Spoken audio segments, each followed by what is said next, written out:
Hi, my name is Raph. I am playing Grinner, a barbarian human running from his past as an ex-soldier, now turned mercenary. Hey everyone, I'm Jared. I'm playing the character of Luther. He's a Dhampir. He is a fighter that specializes in firearms, a bit of an investigator, and I am the great uncle of Grinner. Hi, I'm Jacob. I'm playing Tithla, the Goblin Ranger. She is a wonderful hunter and medical genius. Hi, I'm Haz. I'm playing Theodore, the Satyr Druid, who's a kind of a charismatic druid who's unwillingly taken Tithla under his wing as she's followed him through the forest for the past few months. G'day, I'm Tom. I'm playing Jonor, the Aasimar Wizard. He is on the pursuit of good and evil, finding out the best and worst in this world, and he's doing that with a little bit of naivety and optimism. And I'm Owen, the Dungeon Master of our Curse of Strahd campaign.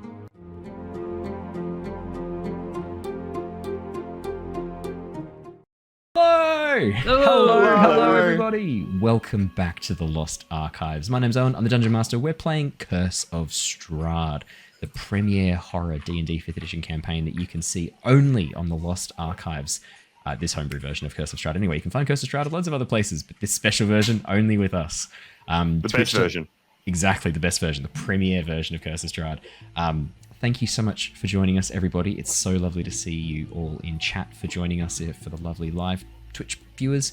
If you're listening to this recorded on the podcast or YouTube, thank you so much for joining us. It's a pleasure and an honor having you here. Thank you so much. Now, we are going to be jumping into our campaign very, very shortly. There's a couple of announcements that I will make really quickly first. The first one is that our guest character, Jacob... Why did I say Jacob? Our guest character, Andrew. Because I'm worthy of Jacob's the mentioning... guest. Please, I'm worthy of mentioning every chance that's possible. Jacob is a guest, and this is his last session. Thanks, Jacob. I'm sorry, Jacob. Owen hasn't told you yet that I'm actually taking over from you. Replaced. Yeah, it looks like Andrew's replacing. No, Raspip and Tithla are very similar characters in a sense, so we can only have one. We just, the height bar. Yeah. You bring the overall footage of character down by too much. Rude. Yeah, we actually we had a vote, and every single person voted. Are you saying that to go? Who are you? Who are these people? What are you asking me this question for? So it was a good vote. We got lots of feedback. Our lovely guest Andrew is still joining us, playing the character of Raspip. Welcome back, Andrew, once again. Lovely to have you here. And his sound is working perfectly tonight. I don't understand what I've done differently. It just is working today, so that's We're fantastic. very pleased. We're stoked. That's all we want to hear. Now, there is a player absent tonight. Raph, unfortunately, can't make it. He chose financial gain over playing D&D with us tonight and picked up an extra shift, which means he won't be joining us. So Grinner is going to have some pretty awful things happen to him this session, and I think I might just... What do you reckon? Rocks fall, Grinner dies? So how are we feeling about that? Come on, you don't even need to do that. He's literally going to be arrested by the guards. It's very true, actually. And we can just walk away. He's put himself in, like, the shit. He's very easily removed. It's going to be an easy out for Grinner for this session, so no harm there, easy done. But Raph will be rejoining us again next week. No Avatar Legends session tomorrow night. It is a public holiday here in Australia for Anzac Day on the 25th, so we're going to be taking a break from streaming tomorrow night.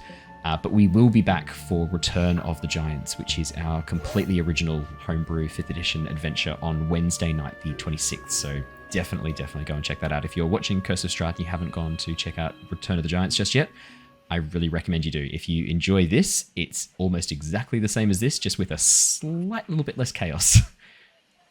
That's the only difference. It's literally the only difference. And maybe like I get less joy out of describing horrible situations, because really in Curse of Strahd I get to just describe the most horrifying shit to these guys. But in Return of the Giants we're trying to keep it a bit more, I was going to say PG, but it's definitely not, because we opened last session with some pretty horrific swearing from from Matt's character in Owlin, but still. So no, we'll be rejoining for Return of the Giants on Wednesday night. The grounded streams. Quick. Hello. Real quick.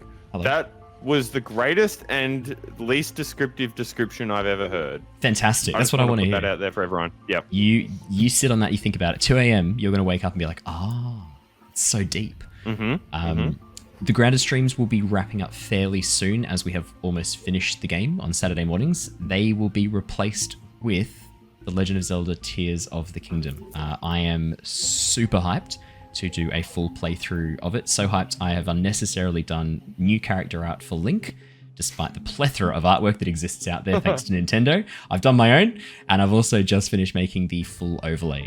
If you're in our Discord, you will have seen those pieces of art drop over the last couple of days. If you're not in our Discord, jump on the invite. The link will be on YouTube or in the description or on the Twitch homepage. We have lots of fun in the Discord. The other news I have is that over the next couple of weeks, there is a charity D&D live streaming event launching, the Jaspers Game Week for Australia, which is supporting Black Dog Mental Health charity this time around. It will be running from, let's pull it open here, it will be running from the 15th to the 19th of May. And I will be playing in one of the sessions. I've been invited to join one of the sessions as a player. I'll be posting some more information about that soon, but I'll be playing on the 18th, on Thursday the 18th, from 3 till 6. So check out the Twitter feed. There'll be some news coming on that, and I'll be posting it in the Discord as well. We may have one of our other players jumping in another game. We're just waiting to get the confirmation, so we'll keep you posted. But it looks like we might have some really good Lost Archives representation for the Jaspers Game Week this year, which will be really, really exciting. So come along. This is quite momentous for you, Owen. You're finally a player. I get to be a player. Of a DM. Yeah, God, I really hope that the DM bails and someone has to step up. Because you know it's going to be me, right? Like, it's always fucking me. Every time. Well, look, fingers crossed the DM doesn't bail and that I do get to be a player for like probably the third or fourth time in my entire time playing D&D. That'd be awesome to get to be a player again. I hear that it is a bit of chaos, the Jaspers streams. The DM has told us he has a D300 Wild Magic Surge table, and people can donate money to trigger Wild Magic Surges. I'm thinking that that's not enough chaos, and I'm really tempted to play a Wild Magic Sorcerer just to really ham up the Wild Magic Surge table. I'm keen to get the credit card out and swipe that. Get that going. Just make it rain. No, I'm in so much trouble. Jacob, for those who don't know Jacob very well, if you haven't been watching this before, if you're first time joining us, Jacob will, like, chaos ranks higher than money in Jacob's mind. Would that be fair to say? Yeah. Oh, absolutely, without a doubt. Quite a bit higher. In game and in real life. Yeah, without a doubt. Absolutely. So yeah, I'll be posting some more news on that, so please feel free to come and join us for that. And I think that's all the news I had to share tonight. I think that's everything. Perfect. Well, let's jump in and we will start playing our Curse of Strahd campaign. I'll do a quick recap to catch up from last session, and then we will quickly throw Grinner in jail, and then we'll start the session. The newest team of the Tempest Adventuring Guild have found themselves lost in the dangerous realm of Barovia. Trapped by strange magics, the group have now travelled westward, away from the sinister castle, which reportedly houses the immortal ruler of Barovia. Successfully arriving in the town of Alaki, the group have now been drawn into an investigation to locate the missing bones of a saint, said to confer protection to the town.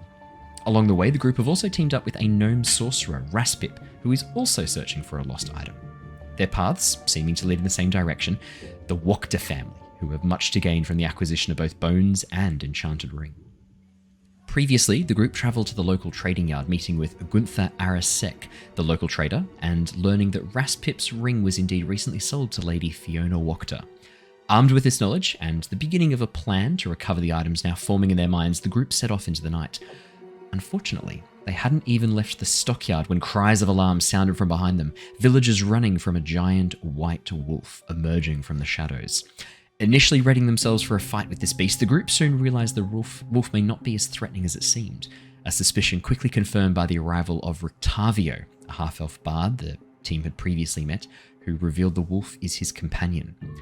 While Tithla, Theodore and Raspip tried to distract the oncoming townsfolk and guards, hell-bent on murder, Tithla and Theodore by gaslighting, Raspip by stink clouding, Grinner knocked a gate guard flat on his face, and Jonor and Luther actually helped Rictavio escape from town.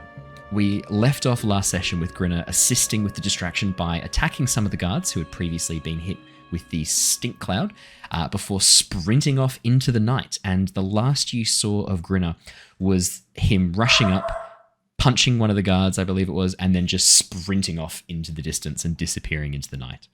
And that is where we jump straight back in as all of you sort of reconvene, the villagers turning around, the momentum of the investigation kind of falling apart a bit as Grinner rushes up, attacks some of the guards, and then runs past the villagers.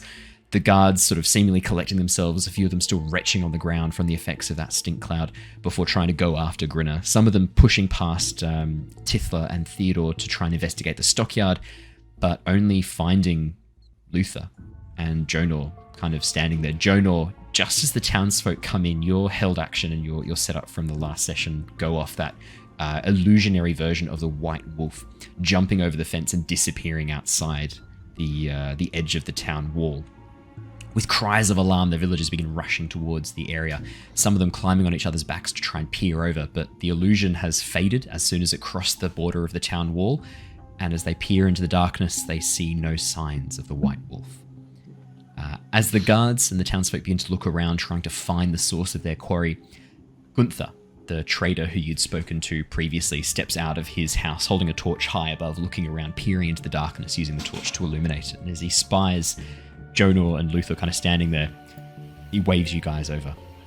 I think it's probably best that you don't hang around. I saw that there was this large beast. I quickly called my wife back inside, but if you are somehow involved in this, I would say that you do not want to be around while the guards are investigating. They do not take kindly to strangers. This is a valid point. I was going to gaslight them some more, but yes, friends, shall we get out of here? Yeah, I agree with the gaslighting approach. Okay. But it hasn't worked so far, unfortunately. So to take it back, where is Grinner? Because I remember what happened was I ended up walking Octavio to the gate, let him out, tried to make it look like the guard on the ground was drunk. So I put the milk bottle that vaguely smelled like alcohol in his hand, and then I saw Grinner going down the street, and then he whacked one of the guards' hats off and then ran off. Yep, that's exactly right. How did that also happen? So did some guards follow him and then some guards come to... Yeah, exactly right. So 3 of the guards have split off from the main group trying to chase down Grinner. The rest have... Some of them have tried to control the townsfolk who, seeing Grinner whack off one of the guards, gone, hey! And that tried to chase after him as well. Grinner kind of drawing the attention of most people. And then while the remaining guards have reorganized the townsfolk and then told them to stay back on the streets and while they investigate the stockyard, they've then moved past you into the stockyard to try and investigate, see what they can find. Okay. All right, so Grinner is somewhere off in the dogs town. Still barking in the distance. The cacophony of noise from the villagers kind of triggering a bit of a noise from those dogs set up to watch the walls. Yes, I think I agree with the merchant. Let's get out of here. Yeah, let's move. Yeah, I follow along as we leave. I drop. Who was that madman who hit the guards? I would never hit the guards. It is very rude. I'm glad we do not know this man. How loudly are you saying that? Loud enough so the guards can hear. One of the guards, this younger woman, kind of turns around holding a rather shorter spear, a bit too short for her height. She's rather tall, and as she sort of turns around and looks at you, she goes, "Some sort of stranger in this town. We do not recognize him, but our friends will catch him, and he will be in the stocks for the morning." Oh, that is good. Yeah, you cannot trust strangers. After all, they are often very bad. She gives you a very quizzical look. God. Would you like some help catching that help? No. I think it is best if you were to return to your place of residence for the night and... Yes, we live here. Guys, let's leave this to the professionals. Let's just we'll get out of their way. I'm so sorry, my friend. I do have a quick question though. Could you please write us a note, just to say that we're going home, just in case, because you've seen us, and just in case somebody else, while they're looking for that fiend, just in case they happen upon us, so we can say no. So, what was your name? Emil. It's just so that we can say, no, Emil, they said that we're okay. Look, see, here's our note. If you have some paper and ink and a quill, I can scribble something. Tithla pulls out her little notebook. She writes down these 5 people are going home, a meal, and then hands you the slip of paper. Is this what you wanted? Thank you very much. What was your title again? Sorry. Corporal Emil. Corporal Emil. Okay, thank you. Tithla will then jot that down on the notepad as well. She gives you a very quizzical look, but doesn't say anything further. I grab Tithla and just usher her out of the stockyard. As you all begin... Oh, sorry. Go, Jonor. No, I was following along. I probably will whisper to Theodore real quick and be like, it's probably not best to say strangers aren't, good news or anything like that, because we are strangers in this land, so maybe keep that hush-hush. No, we can convince them that we are here forever. Okay. Well, let's make haste. Yeah, get out. So you go. Shall we head to the Wachter Manor, or is this a job for tomorrow morning? Oh, we just said we're going home, remember? Yes, but we don't even have a home, though. Yeah, we are homeless. Oh, we have a pub. We are homeless. Well, what adventurers are? They are homeless vagabonds with swords? That's pretty much true. I have a bow. Oh, you're a homeless vagabond with a bow. Okay, thank you. To be fair, you have that Grinner has paid for at least one night in the inn for all of you. Very kind of Grinner to do that, seeing as he's not going to get to enjoy the room because he'll be in the stocks, but still. Grinner has already paid for at least one night for all of us. I think we may as well go and enjoy it since Grinner's probably going to be in the stocks. Do we want to hit the manor at night time or in the day? Is the real question. Are we trying to sneak in, or are we trying to knock on the door and say hello? Also, I think first thing early morning. And if end. Raspip is happy to wait, then I think that puts us in good stead. Probably not bad, yeah, because if we can go in, sort of case the place first and maybe go the following night after, knowing a bit more of the layout, if we gain access as just sort of saying hi, then that might be handy. Get some intel and then potentially go in and look for the bone / ring. The ring/bones. /bones. Yeah, that's cool. I could use the rest anyway. Oh, I could handle the rest right now. That's about all I could handle. Do we think that we should keep an eye on Grinner in any sort of way, or try and help, or... No, he will be fine. We abandoned him, but we didn't abandon him. He wanted to drink himself into a slumber before, so he's probably safer under control than not under control. I like it. He's already paid. I mean, I did see him completely assault a town guard at the front and knock him out, so I don't really know how much we can help him right now. Yeah, this is his mess to clean up. Is he okay? I can probably bring him back to health if we need. I think we just go. We're going home, remember? That's what the note said. The note doesn't say going back to pick up after some of the mess that one of our... Nobody we know, but one of our friends made.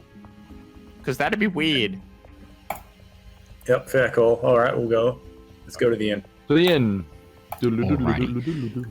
As the 5 of you begin heading back up the main road back towards the Blue Water Inn, it's not long before you pass by the Wachterhaus once again with the guards out the front. And just as you arrive back at the main thoroughfare, the join between the main roads that lead to the north gate, the southeast and southwest gates, you see a familiar figure, Grinner, currently being held by 2 guards, one very strong-looking man and one very dangerous-looking woman who has a blade pressed to Grinner's throat while the man holds his arms behind his back. And as they march him through the streets, Grinner kind of looks up at you guys very blearily through a bruised eye that is already starting to swell and blacken, and mumbles to himself, "Oh, I'll catch up with you lot later then, eh?" As they go, "Silence!" shove him forwards and push him towards the center of the triangle of these 3 roads meeting, before essentially lifting up a set of stocks, the top part of the stocks, pushing his head and arms in, hammering down the wood and padlocking with these 2 massive iron massive iron locks, locking him in the stocks. Essentially, 2 wooden beams with holes for his head and arms that prevent him from escaping, keeping him in this very uncomfortable, half-standing, half-crouching position. Well, he's going to have a lovely long rest. Yes, it will be quite restful for him. Raspip is going to run over to him. As you run up, the 2 guards who are sort of still there, kind of standing, look down. One of them goes, "What is your business with this man?" He's got my room key for the hotel. Can I have it? Grinner goes, "I don't have any fucking key. You gotta go talk to the owner. I don't know anything about a fucking key." Can I just get you to check his pockets, please? One of the guards gives you a look and goes, "You think I should check his coin pouch?" I don't care what you do, as long as you give me the key. Don't take my fucking gold. As one of the guards reaches down and unclips Grinner's belt and begins going through his possessions. "Oh, this is pretty dangerous." As he starts taking stuff out. Oh, imagine the stuff in his inventory, or his backpack. It's literally he's just going through his shards inventory. Of glass and stuff. For the most part, Raph's been not carrying around any stuff. He's just been grabbing it as he goes, because he's sort of going for the tavern brawler style play setup. Let me just pull open and I'll see exactly what he's got in his inventory. What are you looking for in here? Huh? What is it you want to find? A key? Yeah, it's the key for the hotel. As the guard begins rifling through after a minute or so, "No key in here. I no key." Right. Thank you very much. I'm just going to turn around and head back to the pub. Grinner goes, While- "I had the game to while put my that's coin happening- pouch back." Yeah. See you, Grinner. While that's sorry, Tithla. happening, Yep. what is it? Nighttime or is it like dusk? Yeah. It's like 7, night. 8 o'clock. Yeah. Would there be any sort of grocery store, like vegetable stall, or some sort of Rotten Tomatoes shop, or any of that sort Not- of place within not tonight. eyeshot? You've just come Any- from the any main bins? trading yard. You've just come from the Any main bins? trading yard. Any bins? Not Yeah, public with bins, rotten no. food. The Okay. festival this- of Rotten Tomatoes is in a I couple of weeks' will- time. Yeah, it's next week. The week after next. No, you've just come from the trading yard. If you're going to go try and get rotten fruit and vegetables, that would have been the best place to do it. Back in the main town square, as you have a bit of a Think look about it around, until we were here. there's no stalls, there's no shops, there's no grocers. Like you don't see like an IGA or an ISA just like round the hey. corner. Hey Theo, Yes. we're gonna stock up in the morning, all right? Okay. I think we might have other stuff to do, but yes, if there is time to hurl rotten fruit at Mr. Grinner's, then we can definitely do this. Thank you. To the inn. Brilliant. It looks like the 2 guards don't have any plans on moving anywhere. You can see that one of them leans on the stock itself and begins picking at their nails just above Grinner. The man starts picking out stuff from underneath his nails, cleaning the dirt from under his nails. And Grinner goes, "Oh, stop that. That's gross, man. What are you doing that above my head for?" As the guard just goes, "Oi, shut it." Kicks him in the side and then keeps picking at his nails. The female guard with the long dagger that she was holding against Grinner's throat tucks it away into a belt of about 6 other knives before pulling up a stool and pulling out a small pamphlet and reading under the light from one of the very wan streetlights just positioned above. You can see that Grinner's not alone in the stocks. There's actually another man in the stocks as well who is woken up by all of this commotion. And as he looks around, sees Grinner, goes, "Oh, looks like I've got a friend." "Shut it," the guard says as he kicks him in the side. The man falls quiet once again. Grinner looks over at the man and goes, "I'm not your fucking friend." The guard goes, "Shut it!" and kicks Grinner again. And Grinner finally gets the message and then is quiet. As the rest of you then head into the Blue Water Inn, you can see that the inn itself is actually quite empty. The night's commotion and entertainment with the appearance of a large white wolf seems to have actually emptied the tavern. And you can see that it looks like they're in the process of kind of closing up.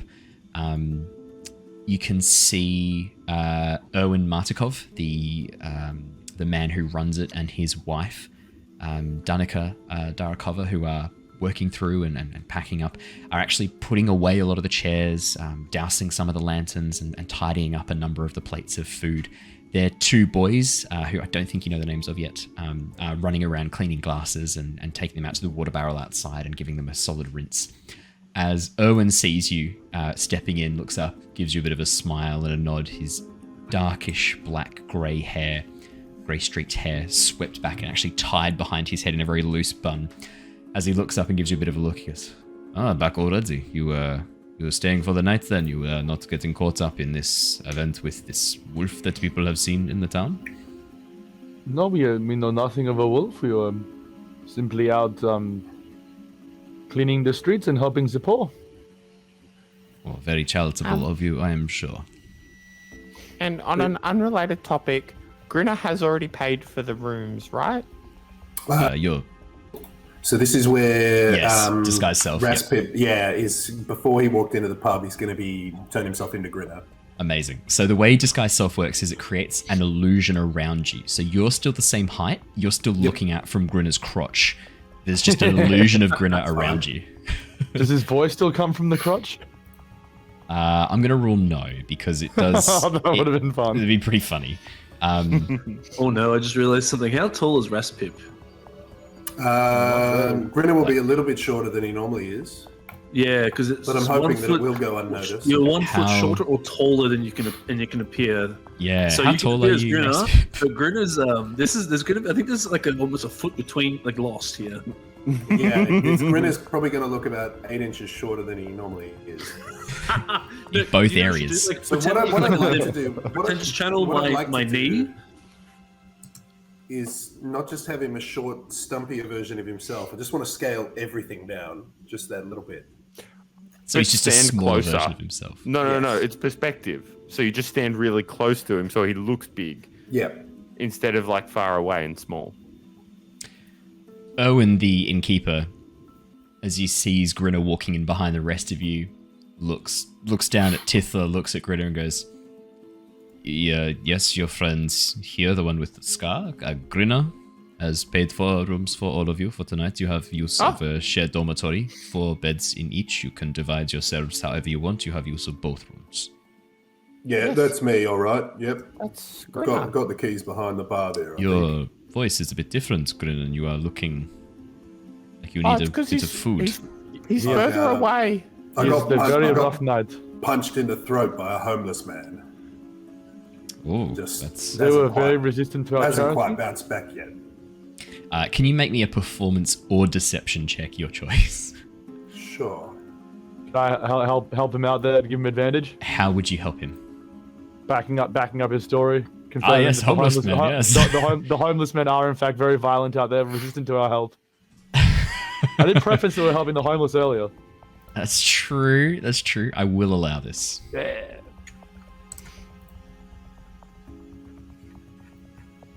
Did that come through? Not yet, but I'll give it a red hot. Oh, that's beautiful. There we go.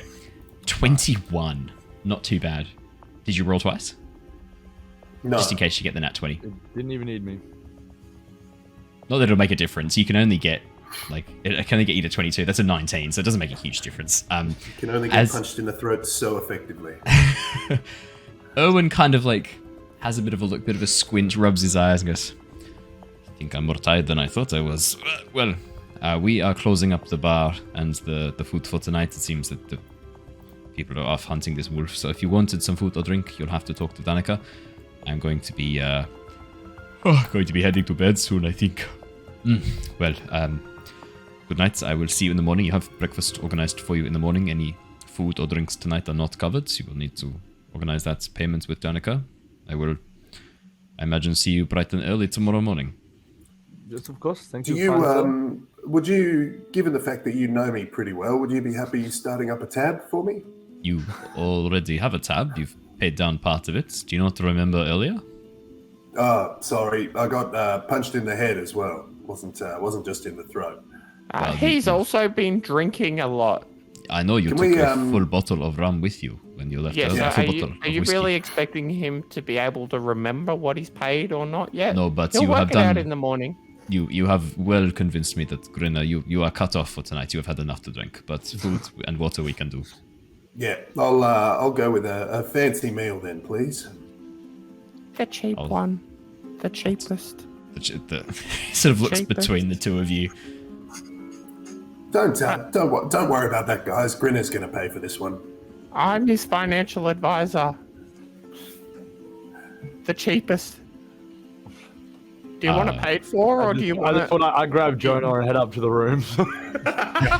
As you begin walking up the stairs, heading up, Owen sort of goes, no, sorry, that is the balcony. Rooms are down this way. I'll take you to your rooms. I'm heading to mine. Danica, can you deal with this? I don't know what they want. Can you deal with... Tithla goes to sit down to look through the receipts of what's there. Has no idea what she's looking at, but he's pointing and saying things confidently. Do they issue receipts in No. the room? On the tab. I'm sure they've got a tab. It's like as you sit down, like ready to get like the chalkboard to look through the tab, and you sort of like look around. One of the boys comes up to you. He's a youngish lad. He looks to be probably in his, let's say, like sort of 13, 14. And as he comes up and looks at you, he goes, "Can I get you something?" Yeah, I'd like a fancy meal, please. A fancy meal, yep. And for you, he gives this very like nervous smile to Tithla. Oh, come here. Why are you so nervous? Oh, I just really like your dress, miss. He like looks down at his feet. Oh. Well, I'll tell you what. You want a piece of it? And Tithla pulls out a knife and cuts off a corner and hands it.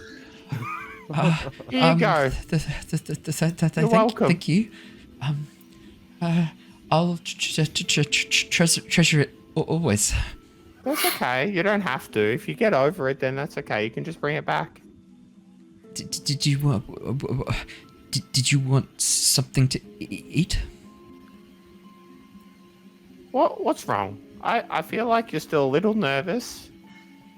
I have a stutter. Oh, well, my apologies for being insensitive about that. I know it must be difficult in life for people to make judgments about you without any basis. Sorry, I'm talking. I know what it's like to live a life where nobody can ever look at you without making preconceptions. Where no one gives you the opportunity to speak. Sorry, I'm still talking, please. I want you to know that I understand in a different way. Your turn. It's okay. It's worse when I'm excited. Oh, that's good. What are you excited about? The people saw a wolf in the town. I want to go and find it. Oh, can you keep it secret? Yeah, he like leans in. Yes, I'm very good at keeping secrets. The wolf's not in the... Sorry, you go. No, you go. The wolf's not in the town anymore. Did you see the wolf? No. As you nodding. For podcasts, for podcast listeners, Tithla nods emphatically while saying no. That's a pretty good Tithla impression just then. Just saying. The young lad eyes go wide and he goes like, puts his hand up to his mouth and like leans in. Was it big? People said it was huge. It was one of the most beautiful and magnificent beasts I've ever seen. An animal to be loved and respected. Cool. Dad says that wolves here are scary. Some of them work with werewolves. Some of them are scary. Some of them are bad, but not all. It just means that you can't judge something by looking at it. Dad says the same thing. Well, he's a smart man, your pup. Sometimes he's very protective of me and my brother. Do you know why he is? Boy just shrugs. It's because you're very special boys, and one day you're going to grow up to be very smart and very strong, and you're going to do a lot of good things in this world, and he's just trying to make sure you get there. Dad always says to be cunning like a raven is the best. Absolutely. You know what they say about the ravens? What do they say where you're from? Well, where I'm from, there's no sayings about ravens, but I just assumed that there was a saying about ravens here. Oh, not that I know. Well, do we want to make up a saying about what they say about ravens? Yes, I really like ravens. Okay, do you want that to be the start? I thought that was the whole thing. And they're cunning.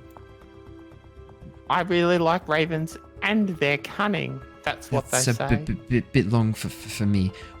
Why not cunning as a raven? That doesn't make sense. Oh, that doesn't work. Sorry. That's okay. It's late. I'm tired as well. I think.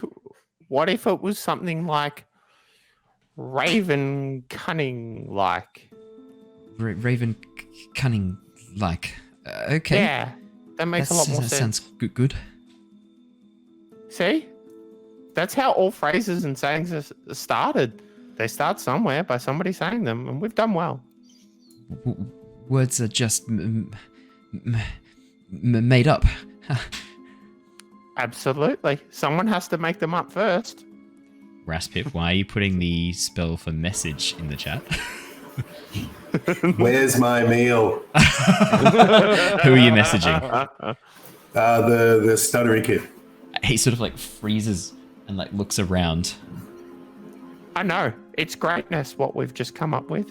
It would shock me too. Let's stop harassing the poor boy. Oh. Sorry, I thought I was making a new friend. Okay, good night. Bye. The kid sort of like rushes over. Can I also want to order, I know that I'm cut off, but I've got a little gnome friend of mine around here as well somewhere who's going to get a big tankard of ale as well. So can you bring one of them? It's not for me. It's for my little gnome friend. As you see the young lad rush off, and Danica, the dark-haired wife and mother of these boys, wife of Owen, mother of these kids, walks out, polishing a glass, looks over and goes, "Sorry, you were asking for a flagon of ale, was it? For a friend of yours?" Yeah. He'll be around shortly. She gives you a bit of a look. You know I'm not going to fall for that one.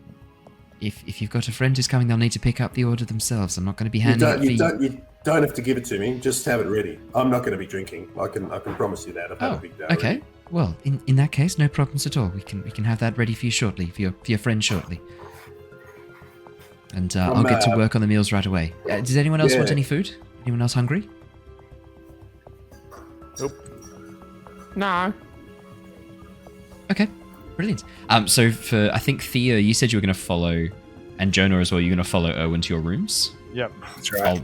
I'll do that now then, while Danica goes off to prepare the food for Raspip. So currently it's just Raspip, Luther, and Tithla hanging out in the downstairs bar foyer.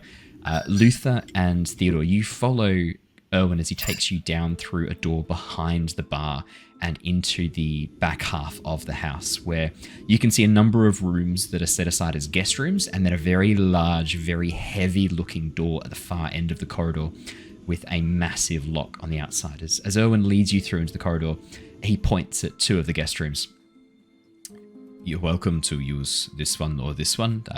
Whichever way you want to split up your friends and your companions, you can organize rooms yourselves. But these two rooms are yours. There's a shared wash basin for all guests of the inn just down the corridor here, just before the large door at the end. My family and I have our accommodation on the other side of the door. Please do not try to go through the door. If you require anything urgently, if there is any threat or danger, you can knock 3 times on the door very loudly. I will know that it is something serious that I need to come and address. Okay, it seems weird that you'd have a provision for this, but thank you for the knowledge. This is Barovia, my friends. This place is dangerous, no matter where you are, who you are. But this is such a happy town with all the lovely festivals and... wolf puppets? The village burgomaster works hard to maintain an air of glee and joy around Vallaki. He believes it will keep the land itself, the town, safe from the darkness that inhabits this land. He is a fool. Does it not sound like someone who respects their leader?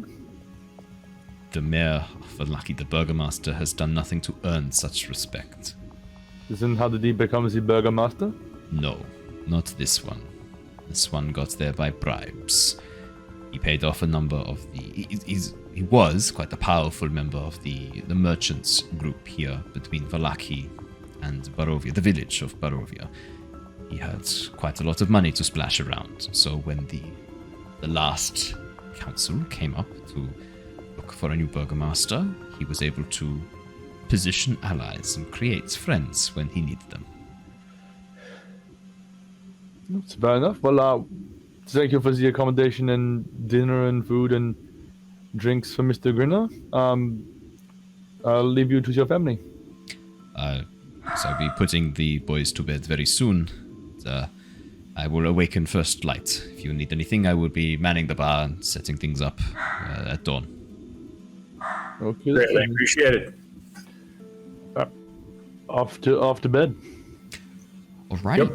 Jonor and Theodore, you can both have a long rest. Raspip, currently disguised as Grinner.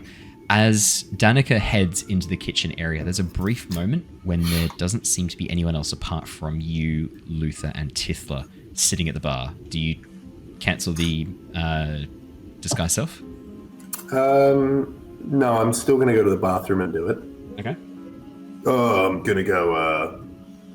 Gonna go to the bathroom. I'll be back shortly.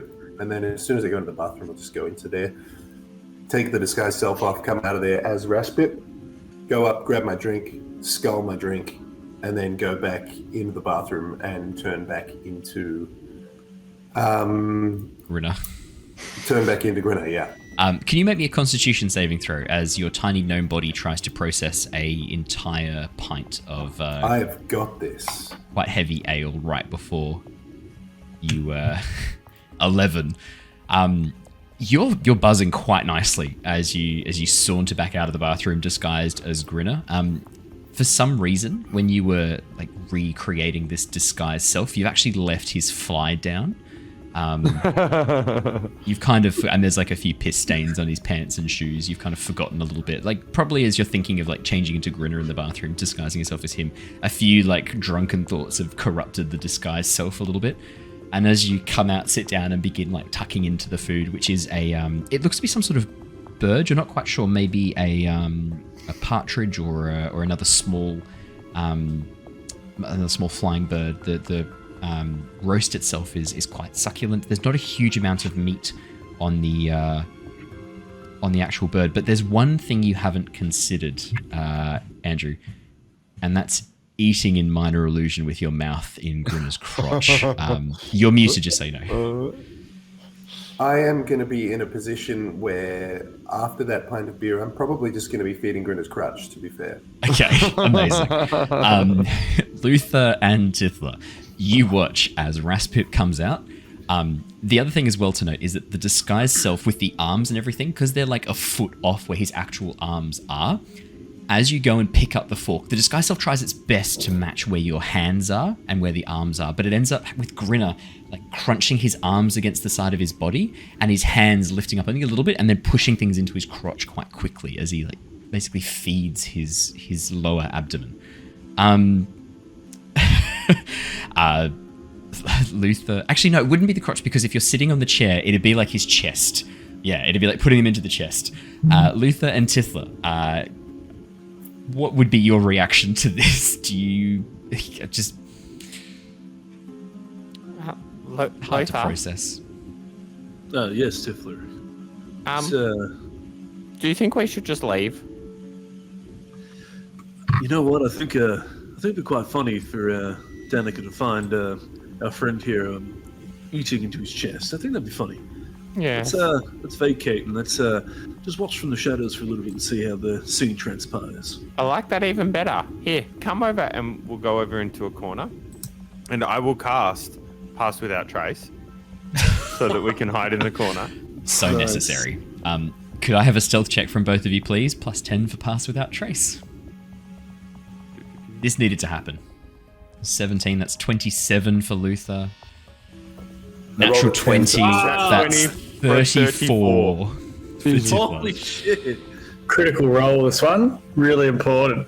This is when you want to be using those nat 20s. This is when you want them to come out. As the two of you like secrete yourselves into the corner and douse the lanterns around you and basically hide in an area that's already been packed up, pulling your cloaks up around you, maybe positioning chairs to help kind of block line of sight, both of you just disappear into the darkness at the other side of the room. Raspip, as you look up to finish your meal, like they're gone. Luther and Tithla are just gone. Probably doesn't help that I'm drunk. Yeah. As you sort of like look up with like a bit of the drumstick, like just on a bit of the drumstick and turn around to go like, do you guys want any? Or maybe to go like, this is so good, you guys should have got some. Either one of those. They're gone. I'm just gonna keep eating it as quick as I can. Brilliant. A few moments later, Danica comes out cleaning a glass, and as she's cleaning it, she sort of looks up, looks down, freezes completely still, and then very slowly her eyes lift up until she watches you just like pushing a piece of asparagus into Grinner's like chest, and then as you let go, you just go suck up the asparagus, and she watches as it gets sucked through into the illusion of the chest. She like freezes. What's the matter there, love? Ain't you ever seen a man eating any food? She slowly puts the flagon down that she's been cleaning and places her hand below the bar. We don't want any trouble, whatever manner of creature you are. You have come into my family home. We do not want any trouble. Please finish your meal. Be on your way. Luther, I think Thank we you. should intervene. I really appreciate that. I'm just gonna finish the meal. Hey, she honest, does not move. As one of her kids come out to honest, check on her, she Tithla, just waves them back. Waves them out of the way. Sorry, Luther, you go. To be honest, Tithla, I thought that'd be a lot more funny than it turned out to be. Yeah, so did I. I'm a bit worried now that they might come and try and burn down our bedrooms while we're asleep tonight. It's, all right. Do you have anything that we should do to break the tension?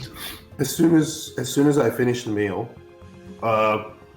just gonna go duck know off what? and use You your know what loo I'll if do? that's all right. No, Before Raspip, no. Stay I'm gonna Yeah. walk out. I'm gonna sort of walk out, not from the shadows, but like do it from like make it a little bit more like natural. That's a Grinner. You're doing that magic trick again, aren't you? The thing where you make it look like you're eating things through your chest. You've done that multiple times before. Don't torment these poor people with that. Come on now. Intelligence of 2. I don't catch on with what you're saying. Hang on, have you rolled Grinner's intelligence? It does Why- say Grinner, doesn't Wait, it? why are you rolling- Me, I'm in Grinner's character actually. Sorry. I opened Really up get into Grinner's the character roleplay. sheet. I had opened up Grinner's character sheet there. So you rolled a To 3. see what You rolled a ability he had. 3. What's I your wanna intelligence see. modifier? Oh my Wait, god, wait. you can just open up Plus other two. people's Yeah. things and roll. Yeah. This, that. Plus 2. So then a total of 5. Oh god, that's a bad. That's Yeah. dangerous. Still fail. I did not know that. We learn something new every day. Okay, has Raspip responded to that? Raspip rolled an intelligence check of 5. Raspip, it's up to you how you want to respond to that. What did you set your DC as? That's a fail. Really, a 5? Yeah. Is a fail? So how do you respond? I got absolutely no idea what you were talking about there, mate. Just leave me alone to my chicken, thanks. Look, he's done this before plenty of times. Look, Raspip, not Raspip. Where is that friend Raspip actually? Have you seen him, Grinner? The gnome friend. Yeah, he's gone into the bathroom just before, I think. I'll go and get him. I'll go and get him out for you. No, stay right where you are. You are not going anywhere near the back rooms. No, just take a piss somewhere. All right. You Outside. know what? That's it. Raspip, stop tormenting these folks. Drop the spell. Come All on right. now. He was playing tricks on you, my fair, my fair lady. You dropped the illusion. Yeah, I'll drop the illusion. This is our gnome friend here. He's the magic user of sorts, and he was just playing a mighty fine trick on you all. I'm so sorry that you had that reaction to it. I'm sure our friend here didn't mean such ill intent. She's going to make a insight check. I'm just going to keep eating the chicken, by the way. Fair. Okay. She... I'm gonna sort of grab his cheek and look, he's actually real. I'm grabbing and moving it around. It's malleable. She slowly brings her hand up from under the bar, and you can see that she's holding what looks to be a very ornate dagger. Black hilt, very dark grey black blade with some raven feathers attached to the pommel. And as she lays her hand very gently on the bar with the knife, she looks over at Raspip and Grinner before reaching behind the bar, pulling out a handful of nuts and throws them at Raspip. Raspip, a number of these just bounce off you. And she sort of focuses and watches. And then relaxes. Look, I don't know. I don't know if you. 100%. I'm so sorry. I don't know if you run into gnomes often, but they're quite mischievous. They love these little jokes and such. Unfortunately, he just got a little drunk off the ale, so got to his head a little bit, and he leaned a bit too much into the joke. By all means, I apologize for this disturbance at this time. I'm going to cast Minor Illusion again. Not Minor Illusion, cast Disguise Self again. And I am going to turn into Luther. I'm very sorry for causing any commotion. I don't mean to cause any offense to anybody here. As soon as you transform, she stiffens, the piss out of him. grabs a handful of nuts, throws the nuts at you again, and watches as they pass through the top of the illusion and bounce off the bottom and goes, this is an interesting illusionary magic. You should be careful using this. People will think that you are some sort of shape changer. The werewolves around these parts can appear as different things. There are many creatures that can change their forms and appear as others. None of them are ones that you should be trusting. I'm gonna drop the illusion now. Yeah. It is said that Strahd himself can appear as... Sorry, she wouldn't say that. She'd say, it is said that the Baron himself can appear as anyone he wants to. You want to be very careful with that disguise and with that magic. Apologies for that. I've only been here for a week or so. But, yeah, I don't... if you throw your nuts at me now, no pun intended, but if you throw your nuts at me now, you'll see that none of them go through me. And I'm, as you say that, a whole bunch bounce off your face again. Yeah, there's no illusion now, so I don't know who this count person is that you're talking, but I doubt that they're a little 4-foot gnome. But that is the thing. He can appear as anyone. I'm just saying, it is clear to me now that you are who you say you are. That this is a much weaker, much more basic form of disguise magic, illusionary magic. You need to be aware that people might not, who don't have the same knowledge of magic that I do, that they might think that you are someone more sinister, someone less harmless. Yeah. Yeah, all right, fair enough. I'll take that on board. As we're sort of sitting here looking and talking, you said that she had a very ornate dagger. The blade is curved, almost like a bird's talon, made of this very dark grey-black steel. The handle itself, now that she's let go of the handle, you can see is wrapped in this black leather, and there are a number of raven feathers, 3 raven feathers tied to the hilt of the dagger. That right there is it's a mighty fine dagger right there you got there. Yes. See, what's the story on that, if you don't mind me asking? It was my mother's. She passed it to me when she could no longer wield it. Can I do an Arcana check on it? Yeah, absolutely.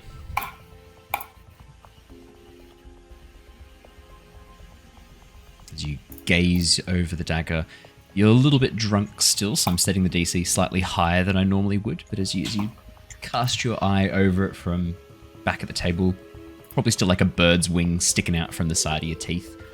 Concentrate, go quickly finish off what you're eating. Raspip. The blade itself shows no nicks, no signs of wearing.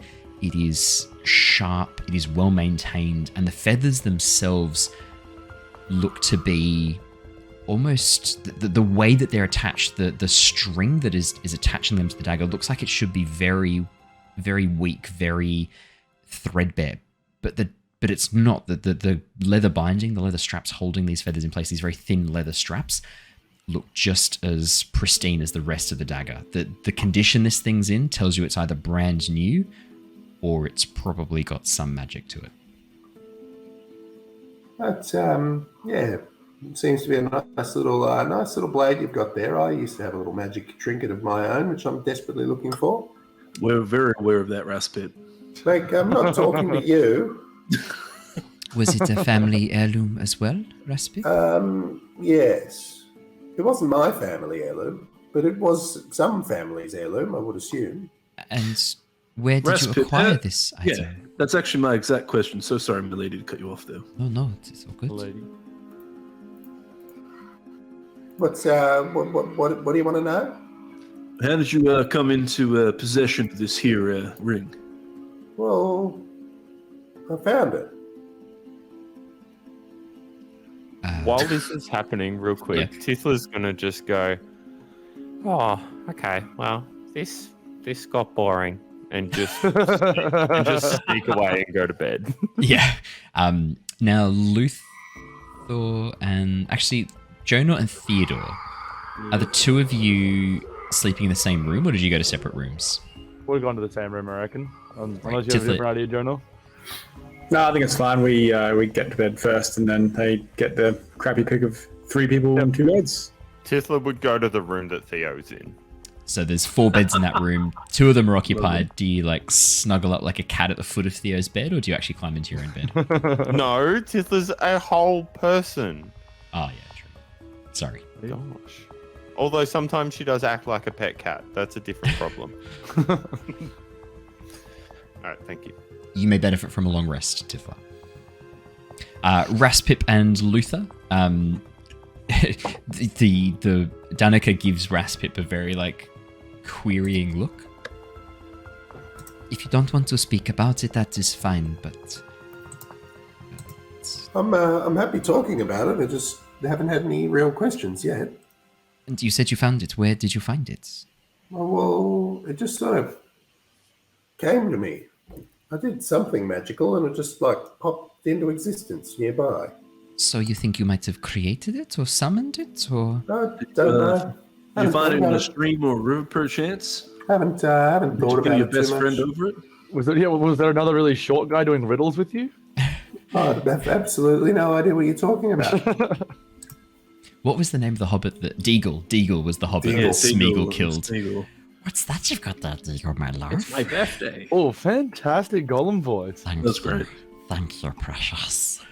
I once did, this is a fun story, I once did the monologue that Gollum and Smeagol do with each other as a, Is that a monologue? Or did they get to a duologue? A biologue. as a thing in I think it was year 6 or year 7. I did the full, I committed, because I can do a fairly good Gollum and Smeagol impression, the 2 differences, so I really enjoyed it. And I did a fairly good Gollum back then, the actual cough, the Harlem. So that was quite fun. Just a fun fact. Thank you. Thank you for sharing. I think we all... My precious. There you go. You can sleep well with that in your ears tonight. Perfect. Yep, no sleep. But no, none of that with this ring. I did something magical, and it just popped into existence nearby. It wasn't your birthday. No, I don't think so. Never tried throwing it in fire. You was taken to the fires of Mount Doom. It wasn't my birthday. It was a Friday. Good to know. Perfect. Well, this has been enlightening, Raspip. Any other questions about my ring? You're a treasure trove of information, so it's really been interesting. But I'm getting a bit tired. I'm going to hit the hay. When I put it on, it makes me feel good in a magic-y sort of way. Is this a ring finger? Does it vibrate? A finger ring? Or... Well, Yeah, it can go on your finger. It's so you can put it, you can put it on your wrist if you want. You can put it on your toes. You can put it wherever you want. Does it do anything else apart from make you feel good? I'm not quite sure. I haven't really You're thought not about sure it too much. what it does? No, I just know that it feels nice when I put it on, and I like it. Is it the texture? Is it textured for your pleasure, or No, like it makes me feel good in here. for podcast listeners, he's pointing to his head because that's vague enough that people could be sitting there being like, "Oh, oh my." As I continue talking, Luther's sort of became like Tithla and started becoming a little bit, mired with the. It just started getting a little bit too, carrying on a little bit too much. So even Luther sort of vacated after a while. He was like, oh, good night. As I kept talking, he didn't really acknowledge him leaving. So he's just like, okay. Yeah, Luther just heads to bed. No issue. But Luther will go out for a little rat juice box. Jesus. This next question comes courtesy of chat. Which head? You said that you could put it on your fingers, on your toes, and it feels good in your head. Which head does it feel good in? Well, wherever I put it, really. Yeah. Okay. I don't know. Just is it's one of those things that just makes me feel nice. If I happen to find a ring that makes people feel nice, I will let you know and tell you I found it. And if I ever see your magic dagger that you've got there anywhere, I will make sure to return it to you because that's something you ought to be keeping hold of. Absolutely, I will. I keep this very close at hand. This is kept on my person at all times. It's very precious to me. My ring is exactly the same. Keep an eye out. With that, Danica heads back, finishes cleaning up the bar, goes and locks the front doors. When you're ready for bed, the doors are just through here. I am closing the bar. I'm going to be heading to bed soon. Yeah, beautiful. All right, thank you. No problem. And with that, Danica heads to bed as well. Raspip, how much longer are you staying up, and what are you doing? Or are you going to head to bed pretty soon too? All of the staff members gone to bed? Yeah. I am, as soon as they've all gone to bed, they've all gone behind that mystery door that's locked, yeah? Yep. I am just going to unlock that door with knock and then not go inside, and then I'm going to go to bed. Okay. I just want to double check with the spell knock if this doesn't make a noise. If it's a noise thing at all, then no, it's verbal, in which case I'd use one of my sorcery points because I've got plenty of them. When you cast the spell, a loud knock, audible from as far away as 300 feet, emanates from the target big object. knock, isn't it? That's a huge knock. I didn't know it was that loud. That's more of a slam, I would say. Yeah. Crash even. How are you dealing with this sound, Raspip, or are you just not? Give me a second, mate. Prestidigitation did not get a cut at chat. It's probably not like 300 feet though. That's like almost the town. Yeah. It's probably not though, because like all like the things that would all the sound would be, but definitely within the inn structure, like that would be. Yeah, maybe knowing that I wouldn't cast that. Okay, cool. As you go to cast the spell, you're like just about to touch the door to cast knock, and then you go, this spell's pretty loud. Well, hopefully if I can, before I go to bed, I'm going to try and use my stealth of 27, quickly sneak out and check on Grinner. As you sneak outside, you can see Grinner is still in the stocks next to the other man, chained in the stocks as well. Grinner seems to have fallen asleep, or at least has relaxed a bit. His body is kind of hanging off the stocks a bit with his legs buckled underneath him at a very painful looking angle. There's now only one guard guarding him, and they're not actually standing to attention. They're actually doing a loop of the town square. There's probably like a good 2-minute block of time where if you wanted to talk to Grinner, you probably could. I probably won't, because knowing Grinner, he'll wake up in a stupor and talk really loudly and immediately alert the guards. So I'm just checking to make sure he's safe. So but I'm in control of Grinner, so it's as long as he's sort of safe, like I'll leave it at that. I would probably try and give him some food or water, but knowing Grinner and knowing that he's a bit drunk and a bit like down his dumps, he'll probably talk loud and be like, "Oh, what are you doing here, mate?" I'll ignore that. I'll go, like I said, go and run off and get my rat juice box. It doesn't take you long to find a rat in the town of Alaki, and as you pull out your straw, your little sippy straw, and pierce its jugular, begin drinking of the hot, viscous blood as it pours down your throat, you feel very much quenched. Perfect. As you go, and then just deposit the desiccated rat corpse on the street. Because I'm a good Dhampir. I don't hunt for human blood. Perfect. All right, I'll go back to the tavern. Brilliant. And have a long rest. Everybody may benefit from a long rest. You may all have a lovely night's sleep as you awaken the next morning. Dun dun dun. You find one of your number has been murdered brutally in the night. The werewolves have struck again. But the priest, luckily... Wait, that's not the right game. We're not playing werewolf. Sorry. No, you awaken the next morning feeling refreshed. The tavern itself, the rooms are quite warm, keeping out the winter's chill. And you find yourselves very well rested after a night under the tavern roof.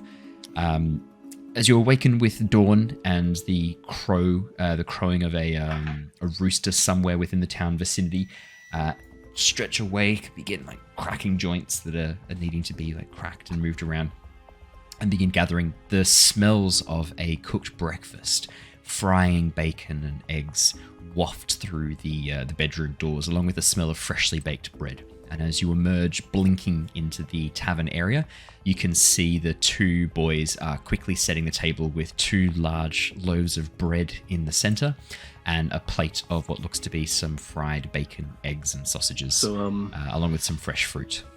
I'd probably already be down there because I get up at the crack of dawn to do my rituals for Lysander. Or was it Lysander or Lysander? I always forget. Lysander.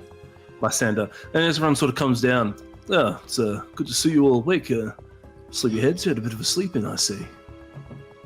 I'm tired. Are you yawn or are you dying? I'm probably sitting there drinking a black coffee or something. I'd probably drink something very bitter like that.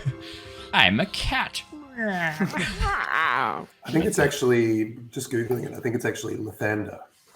Lysander no. is the It's- actual god. Lysander is the god from Nostea. We've changed some of the gods' names. That's why I gender bent them constantly a get bit. confused. Yeah, That's a why I number get of- confused, Andrew, Hasn't done because their homework. A number I of thought the Jared was getting confused with the Imperial Fist Captain Lysander, but anyway. yeah, Oh, okay. That's My true. apologies. Oh, No, that's there is, a whole different game as well. very different game. There's 3 different ones now. There's Lysander. Yeah, so Lysander is the female god of the sun and dawn in the Nostean pantheon. So the Nostean pantheon, if you want to check the wiki, just Google Lost Archives D&D wiki. All of the gods are there, along with their different domains. We've changed a number of the gods. There's only a couple of the original D&D Forgotten Realms gods left. We've actually changed a whole bunch of them around and had a bit of fun with them to create a balanced pantheon. Pantheon. Yeah. Give it a tone, you Yeah. can call that whatever you want. It's fine. As everyone Jonor, comes down, though, important rolls. We might roleplay that actually, Jonor. Oh, 2 will be good. 11 and a 2. 2 is really... The 11 sort of is a bit meddling, but the 2 is juicy. Jonor, would you like to draw some cards on the Tarokka deck for me, please? Absolutely. So, Okay. let me... I'll go sorry. Give me 2 seconds. I'll just say quickly one of the fix- face down cards. Going to go to the bottom card. Okay. Let's turn that upright. Just give me a second to get the Tarokka deck open.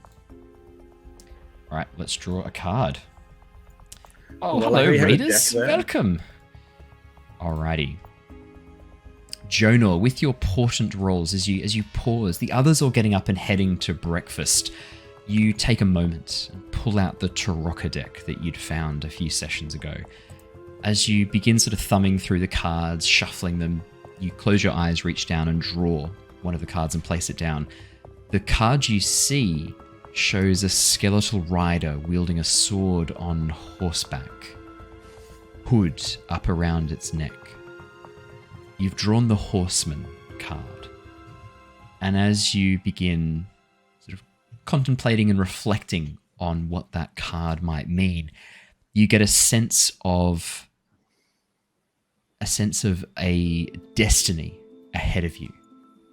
You may have to travel to a location or find a traveler, someone who has traveled very far, same as you, to find your pathway forwards.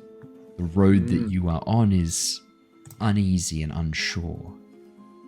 You find yourselves standing at a bit of a crossroads, danger ahead and behind. But there is guidance. Not just from this deck, you get the sense there is guidance elsewhere for you. That's what you get from the Horseman card as you draw it. Interesting. I will, on the next one, I'm going to go the top card. Alrighty, let's draw the top card.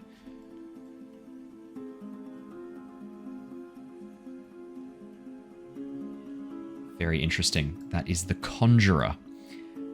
As you turn the card over, you see a woman with a crown, hair wrapped around her, blowing in a phantom breeze, hands outstretched as she calls magic, playing and dancing like lights across her fingertips into the space between.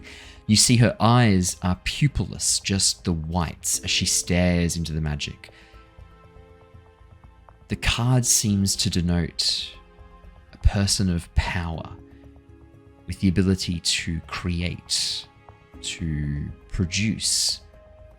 In this case, combined with the Horseman, there is a powerful ally somewhere nearby, someone who can guide you, set you on a path to avoid danger that otherwise threatens to overwhelm you and your friends. This person is nearby. Probably they are the traveler that the Horseman card spoke of. And there is a chance you may have already met this person as well. The Conjurer's face looks somewhat familiar. And that's what Very you get, interesting. I do have a feeling we know who that is, but we'll get to that as it happens. Very well.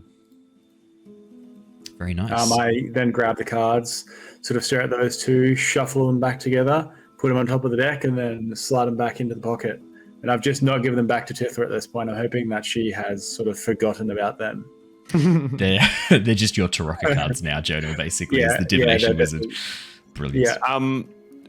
You would have noticed that every time you grab them, Tithla noticed and would sort of go to say something and would stop and would turn and just sort of walk away, very deliberately, annoyed, but clearly letting you have it. For sure. Saying as you took them from her and seemed to be using them. To be fair, Tithla, the last conversation we had about this, you gave them to Jonor and said, I don't really know what to do with these. Maybe you could use them?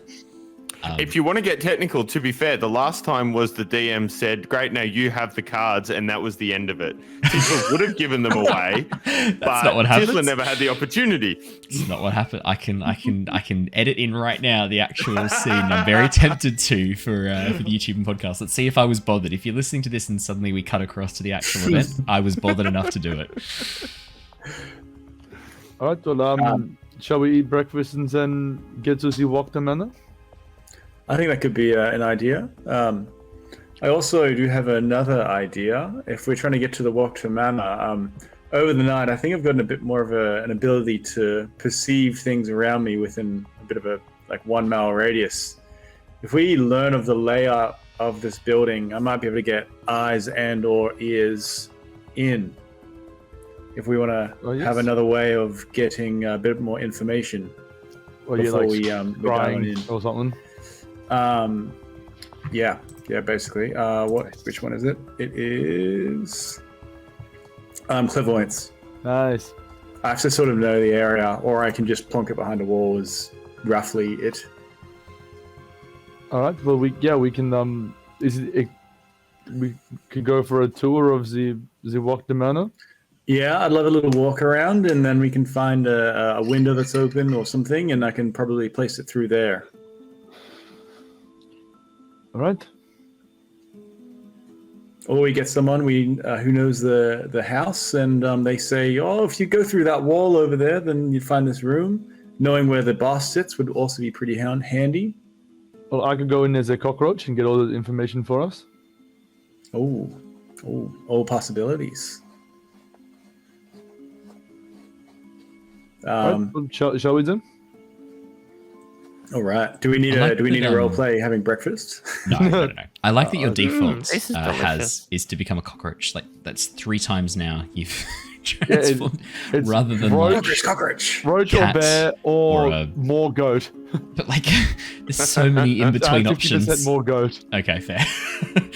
No, you don't need to roleplay breakfast. You enjoy a lovely hearty breakfast and then set out. As you head into the sort of the smaller town square outside the Blue Water Inn, Grinner is still in the stocks, and you can see that there are a number of tomatoes at his feet underneath him, where they've been thrown at him. There's red stains on the side of the stocks, and it looks like someone has actually thrown a cow pat or horse poo at him as well. You can see there's a brownish stain on his cheek. He has a very dark, thunderous expression on his face, and as he sees you guys walk out, he gives you this look. Looks to the right at the guard, looks at you, looks at the right to the guard, then looks back at you again. I think Tithla would have brought some leftovers from breakfast. As you head on over with some food, Tithla, No. Oh, sorry. As you walk up about 6 foot away from Grinner with your a few of the maybe some of the bread roll, maybe a bit of bread, some maybe an egg. Maybe you ask. Do you want to ask for an uncooked egg? Do you want to ask for an uncooked egg from Danica? No, we don't want to waste. Oh, okay. That'd be wasteful. No, we want to get something sloppy, say some beans or something that's going to soak in. We can say there's some beans. That's fine. That's yeah. easy. Yeah. Maybe there's a cold soup. There's like a gazpacho soup, a cold tomato soup, and there's a little bit left at the bottom because it's not really to Tithla's taste. Absolutely. And then we hurl it at Grinner's face. Yeah, absolutely. Don't you fuck it. And then as you throw it, he goes... Oh, actually, that's quite nice. That's actually quite good. As he licks No, his you're lips. not meant to enjoy it. What are you lot throwing your soup at me for? It's funny. I'm stuck in the fucking stocks, aren't I? Because I was trying to But get that's the guards. also funny. But when are they going to let me out? Have you asked anybody if I'm going to be let out today? We have a meal said maybe tomorrow. Who fucks a mill? The corporal. Don't ask. What would a bloody corporal know what I'm going to be released? That's not what a corporal's for. So what would you know about structure and military-like businesses? You just get a withering glare, Tithla. Quiet, you! And Tithla backhands Grinner softly. Shit. How hard do you backhand Grinner? Softly. Okay. Enough that it looks for other people, but doesn't actually do anything. What are you doing? What are you playing at, Tiffa? Quiet! Other hand, back. I'm going to punt you over that roof, Tiffa, when I'm out of these stocks. I dare you. Try it. Come at me. Other hand, same hand, back. At that point, Theo would go over and try to corral her away before she makes life so much worse for herself the following day. Theodore, can you keep your green fuck under control, please? I do not own the green fuck, but This little green asshole. Can you keep one Can I leash or reach an something? arm? Can Tithla reach an arm? Yeah. One more, bang! Pick her up Just and pick just her carry her out of the Yeah. stockyard. I'm sorry, Grinner, we will come back to you. We just cannot afford to have a criminal with us for our current Hang on, operation. can't you bribe the guards or something to let me out? No, I'm very strapped for cash. That's Do a you lot have of you any? then. As a lot of you then walk away. Grinner's like, "Oh, you fuckers!" And then the guy goes, "Silence!" Hits him in the side. Tifla, Harder. I'm happy adding to this if you like. Oh god. I don't know what that could even remotely possibly mean, but yes. So I'm going to Oh no. use minor illusion, just a minor illusion. Really hairy dude not wearing pants, just in front of Tifla, just looking the other way. So it's just like butt cheeks, just in front of his head while he's stuck in there like this. Oh, what is this? Why am I looking at someone's fucking asshole? Who's doing this? I can't Can look I away. pick up- My head's stuck. Tithla picks up some mud and then reaches through to come out with a butt wood to smash it on his face. Come on, guys. Picked her up, carrying her back away. You've been picked up. No, it's pretty funny. I'm going to say you quickly wriggle out of Theodore's grasp, run over, and slowly drip some mud through the illusion of the butt cheeks. Grinner goes, "Oh, that's disgusting." As you then are picked up again and dragged off. I win. And with that, the 5 of you then head off. You hear the sounds of like some swearing coming from behind you before Grinner is told to shut up, and he's hitting the side again. Oh, fucking hell, mate. It's really not conducive to a prosperous relation. Oh, fine, that's my ribs. Oh. As he's hit again. You've got 12 others, shut up. That's what you think. Oh! As you begin making your way back towards the Wachterhaus Manor, you can see that the guard from last night has changed. The 2 guards that you saw out the front before, the man with the very obvious facial scar and the younger woman, are no longer guarding the gate. Instead, you can see 2 very well-dressed gentlemen, probably in their late 30s, early 40s, just the hint of salt and pepper coming into the sides of their head and across their beards.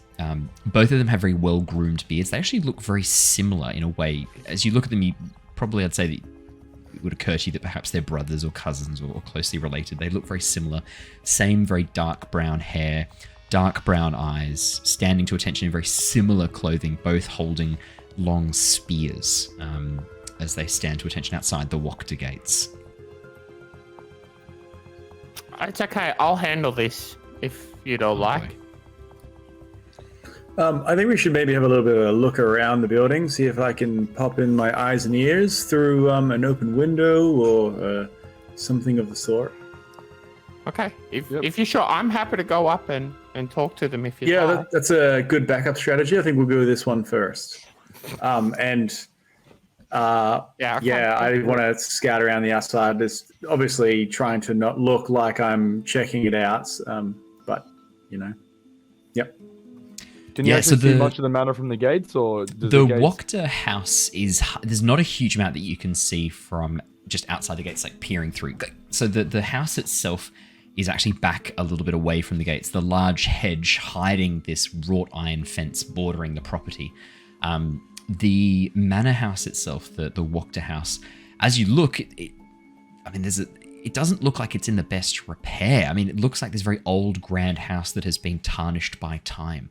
A slouching roof hangs heavy over the furrowed gables. The walls, which are covered in moss, lichen, and ivy, sag under the weight of the vegetation. And as you study the very sullen-looking house, you can actually hear the sounds of faint creaking as either the walls or the roof itself are actually buckling under the weight of time. The house just seems... There's this sense of almost, I'd say, melancholy as you look up at this house. This sense of age and melancholy. That makes it very convenient for trying to figure out where people are and getting good views in, and for cockroaches to run it out. So I think it's probably a good course of action. Roach Scout? Yeah, I'm assuming you duck behind an alleyway somewhere, secrete yourself, turn into a cockroach. Turn to a roach. Through the hedge, and I can message him as well, so while I can still see him, he's crawling along the outside of the building. So cockroaches can fly, just so you know. I don't have a fly speed yet, so I'll be a flightless roach. So true. Carry on. Sorry, what I'm going to do as well is, while our friend Theodore's doing that, while the party's sort of preoccupied watching Theodore turn into a cockroach, I'm going to use my wall climb ability to jump up on top of the roof and have almost like a bit more of a reconnaissance looking from up high. Yeah, absolutely. So I'm going to do a perception check while that happens as well. Yeah, absolutely. Yep. Good idea. I'm going to try to be subtle as well. If I'm shooting a message, I'm pointing at the wall. I'll try and be stealthy about it. Do you have to see the target for message? Oh, let's have a quick... You just have to know vaguely where it is. 120 feet. Point with your finger towards a creature within range and whisper. Just toward. Within range. Doesn't say that you can see within range, so rules as written. You don't need to see them. You can cast a spell through solid objects if you are familiar with the target and know it beyond the barrier. Ah, brilliant. You're definitely familiar with the target. Easy peasy. Luther, 24. As you stand on top of the building, Luther, watching, you occasionally catch glimpses of Theodore in roach form as he runs across the cobblestones, then disappears into the grass surrounding the manor. The grass itself is dead and dying. Theodore, as you run across, you do occasionally have to dodge like prowling wolf spiders that move through the grass and the hedge. Spider. But you do manage to. Did you want to transform into a wolf spider instead, or are you happy with cockroach? Do you No, get so I spider guess- climb at this? Yeah, I can have climbing speed. Yeah, I'll take some manner of spider, actually. Yeah, I was I going like to say, spiders. like, Yeah, cockroach is such cool. a specific choice, and I don't think I like it's that they're great. flat and you can fit under doors. True, that's true. That's a good point, actually. as you transform into a spider instead and begin scuttling across the ground, you are able to, after probably only, I'd say, like 15 minutes, get up to the edge of the manor house and begin making your way inside. It's really like a marathon I've just run in as a spider, though. Yeah. if you had a heart, it'd be beating very, very quickly right now. But you don't, because you're a spider. So, Luther, 24. As you stare at the house and begin peering through, you can see that it is indeed a 2-story manor house. There is an upstairs, a downstairs, and you can also see, looking at above, the foundation seems to extend below the earth. You get the sense there's probably also a cellar as well. There's something else you get as well, Luther, from looking at the house. This sense of almost disgust. You're not very superstitious, but the house itself seems almost ruined. Almost this sensation, this emotion of, disgust at itself. It's a very weird feeling. This sensation that the house itself is mourning, is in grief over what it has become. It's a very odd sensation as you stare at it. The upstairs areas that you can clearly see there are a couple of bedrooms up on the top floor, staring through the windows. Looks like there's a number of bedrooms up the top. You can also see, looking through the top floor as well, what looks to be a large open study, 2 windows providing a clear view into the study itself from outside.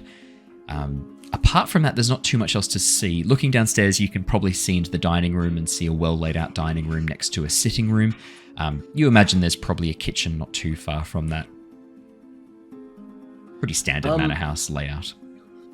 What I'll do is, as well, because things happen so quickly, and I just got the idea in my head to go up with that stealth thing. If anyone does turn to look back at Luther, they'd realize that I don't know if they'll see me on the roof at least, but it'd be very weird that I was there and suddenly I'm not there. So that's just an observation for anyone. Did you want to else. make a stealth check then to be hidden? All right, let's make a stealth check. Okay, that's actually a pretty good stealth check. 23. Yeah, Luther, you crouch down behind some chimneys, hiding yourself from the road. You're invisible about the party, to anyone. though. Oh, well, you're the in party, because I was standing there with them, and suddenly I'm just not there anymore. It completely disappeared. Yeah. So that's just more of an observation. If any of the party want to play on that later on. Let's jump back to Theodore. As you scuttle up the front porch, Theodore, and begin making your way into the house, pushing yourself through a gap underneath the door, you enter into the main thoroughfare of the house. You can see, I think actually, I'm tempted to just bring you across to the map and start bringing you across. Actually, I think I might just do that. I'm just going to bring you to the map. I think that would make sense. Yeah, then we get to snoop. No, you're not going to get to see it. Only Theodore is. I'm just going to put his token across. But I want to snoop. That's a shame. That's a shame. That's a Can real you shame. describe it to the rest of us? He can describe it through Jonor. Yeah. All right, I give up. I give up on this whole D&D thing then. You give up on D&D. That was quick. There you go, Theodore. You should have a clear view, and the stream will be able to see what Theodore sees when I do bring if I choose to bring the map across. As you head up through the front gates and into the house itself. Well, that was perfectly timed musical kickover. You can see that the front door itself and the open section on the other side is very narrow, very small. 2 closets actually flank that front door, and you can see that they seem to contain clothes, shoes, other items of. Actually, I might shrink you That way you can kind of move around a little bit. How's that? Yeah, brilliant. So I'll bring the map across. So these things down the south wall here are the closets? Yeah, the closets, and as you peek into them, you can see there's just small goods and things like that. Nothing of too much interest to you. Yep. As you head back out into the main area and push through underneath out of this front entryway, you can see a wooden staircase leading up to a balcony above. At the foot of the stairs is a landing with 3 large stained glass doors set in wooden frames. Looking over towards your left as you stare into this main room, I might actually start deleting some of these lights because they don't need to be, doesn't need to be this many doors. As you look over towards your right, you can see what appears to be probably the kitchen area. Looking through, you can hear the sounds of something cooking on the stove, bustling coming from the kitchen inside as someone prepares a meal. Sound of a crackling fire on the other side as well. The door to your left, you hear no sounds coming from it at all. All right. Well, I'll peek my head into that one first. There should be a stop on the other one. As you peek through in your spider form and begin moving through, to your very small perspective, it seems like a massive dining table, a huge ornate dining table stretching the length of the room as far as your 8 eyes can see. This massive crystal chandelier hanging above, high above. It's sort of like giving off this scattered light as the dawn's light passes through the windows.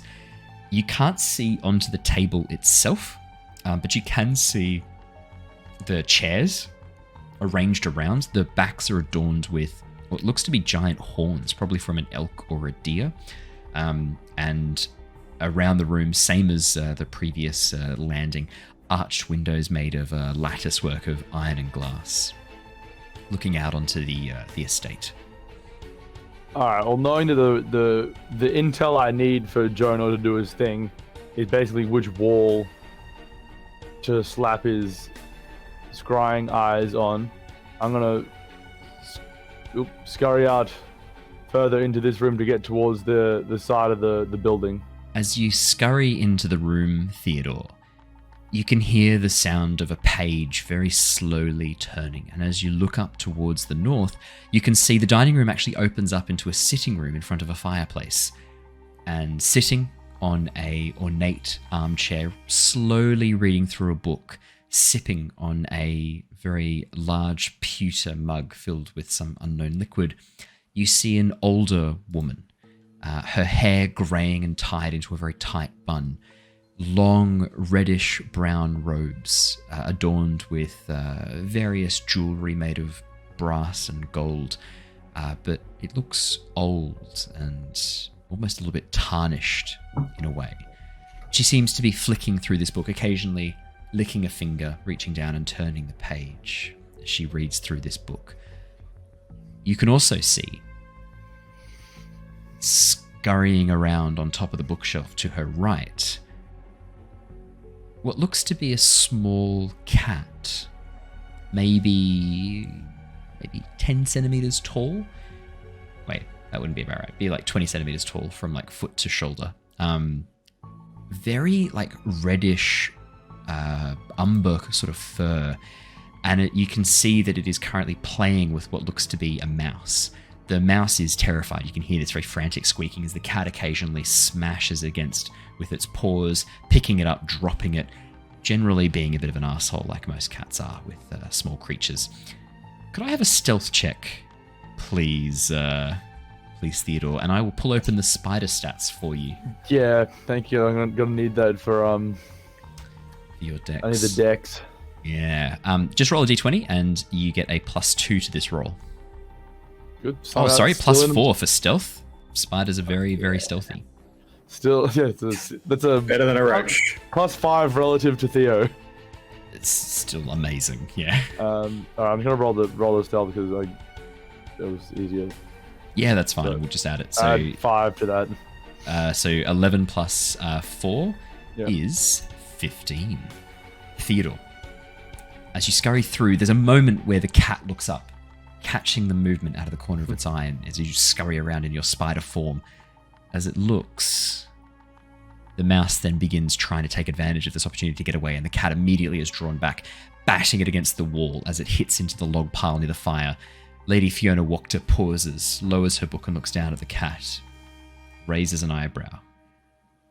I think that is quite enough of that, don't you? The cat meows, very sort of like, almost like yawning before it reaches down, picks up the mouse and swallows it whole, with this very strangled squeak coming from the cat, before it claws up the side of the leather lounge, up the side of her arm, and drapes itself around her neck, purring.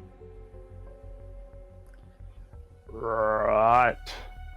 Alright, well, I'm going to scurry under the table. This is fun. I like This spider is reconnaissance. spooky. And now that my token's small, I feel very vulnerable. Perfect. I'm really pleased that I can probably make your token a bit smaller. I reckon. Please let's don't. go- She already Now looks huge and scary to me. Now let's go a little bit smaller. I reckon a spider's probably about that small. There we go. Alright, I'm going to zoom in more. You probably hear. I was Sorry, you go. going to say, you probably hear, "Oh, how you going in there?" Just sort of pop into your mind. I relay that on the... I relay a vague outline of this room and say that she's there and you want to put the scrying on that side. Great. So how close do you have to be to the wall to... 120. What's the sort of distance though? And we'd be within 120, right? That probably not that Absolutely. big. Yeah, you'd be within 120 feet. Oh, yeah. Great. Yeah, so roughly 100 odd spider lengths east of the front door is the room which you want to put this in. Are we talking tarantulas or daddy long legs? Somewhere between. I'm imagining sort of a huntsman vibe here. Yeah, I think huntsman size is sort of what we're going for. Sounds good. All right. Well, brilliant. I guess I'll then start getting ready for it. It's a 10-minute cast time, so I'm going to start going. As you just, Jonor, you concentrate, begin creating the sigils in your mind, pulling out your spell book and concentrating. For 10 minutes, Theodore, what are you doing? I assume the table has like a vertical beam that attaches to the horizontal face of the table. I don't know what that's called. This is such an intricate way of describing, does the table have legs? Yes. No, not the legs. The thing that run between the legs. Oh, on the diagonal to like help support the support beams. Yes, it does. Yeah. Yeah, I want to hide up in there so that nothing can see me. I'm going full hidey hole mode. Nice. I'll use your previous stealth, Theodore, as you scuttle up the side of the table leg and secrete yourself away underneath one of the awnings of this support beam.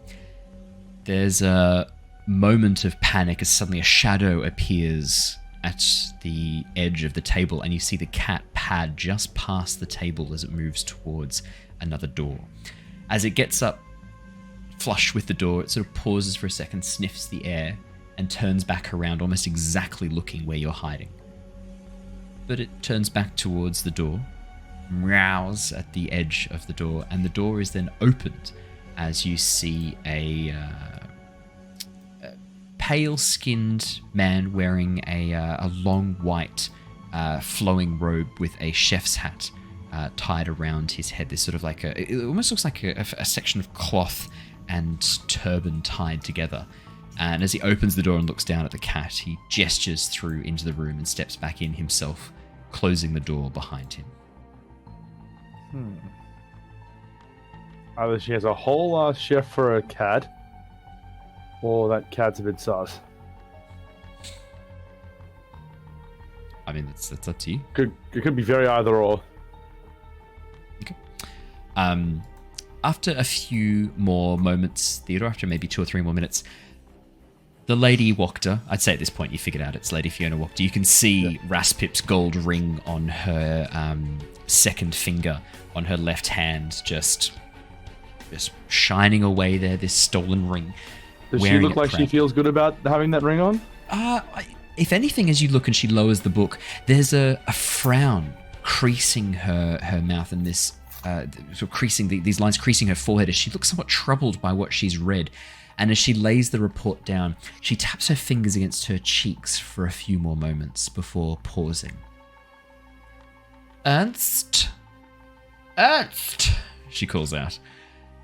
you hear and feel the vibrations of someone walking, and then the door to the area beyond opens once again, and you see the man stepping out. As he walks towards, he bows very low. Yes, my lady. What is it you require of me? The travelers who came to town. Have you gathered much intel on them yet? Are they potential allies? Or are they another problem, another obstacle that we will need to clear out of our way? Oh, my lady, I have just begun my investigation. There are many things I have yet to learn. If you would give me but a bit more time. Time! Ernst is not on our side. Get to this task at once. Please. As you wish, my lady. As the man stands up from his bow, you get a quick look at his face, Theodore, as he turns around towards the table.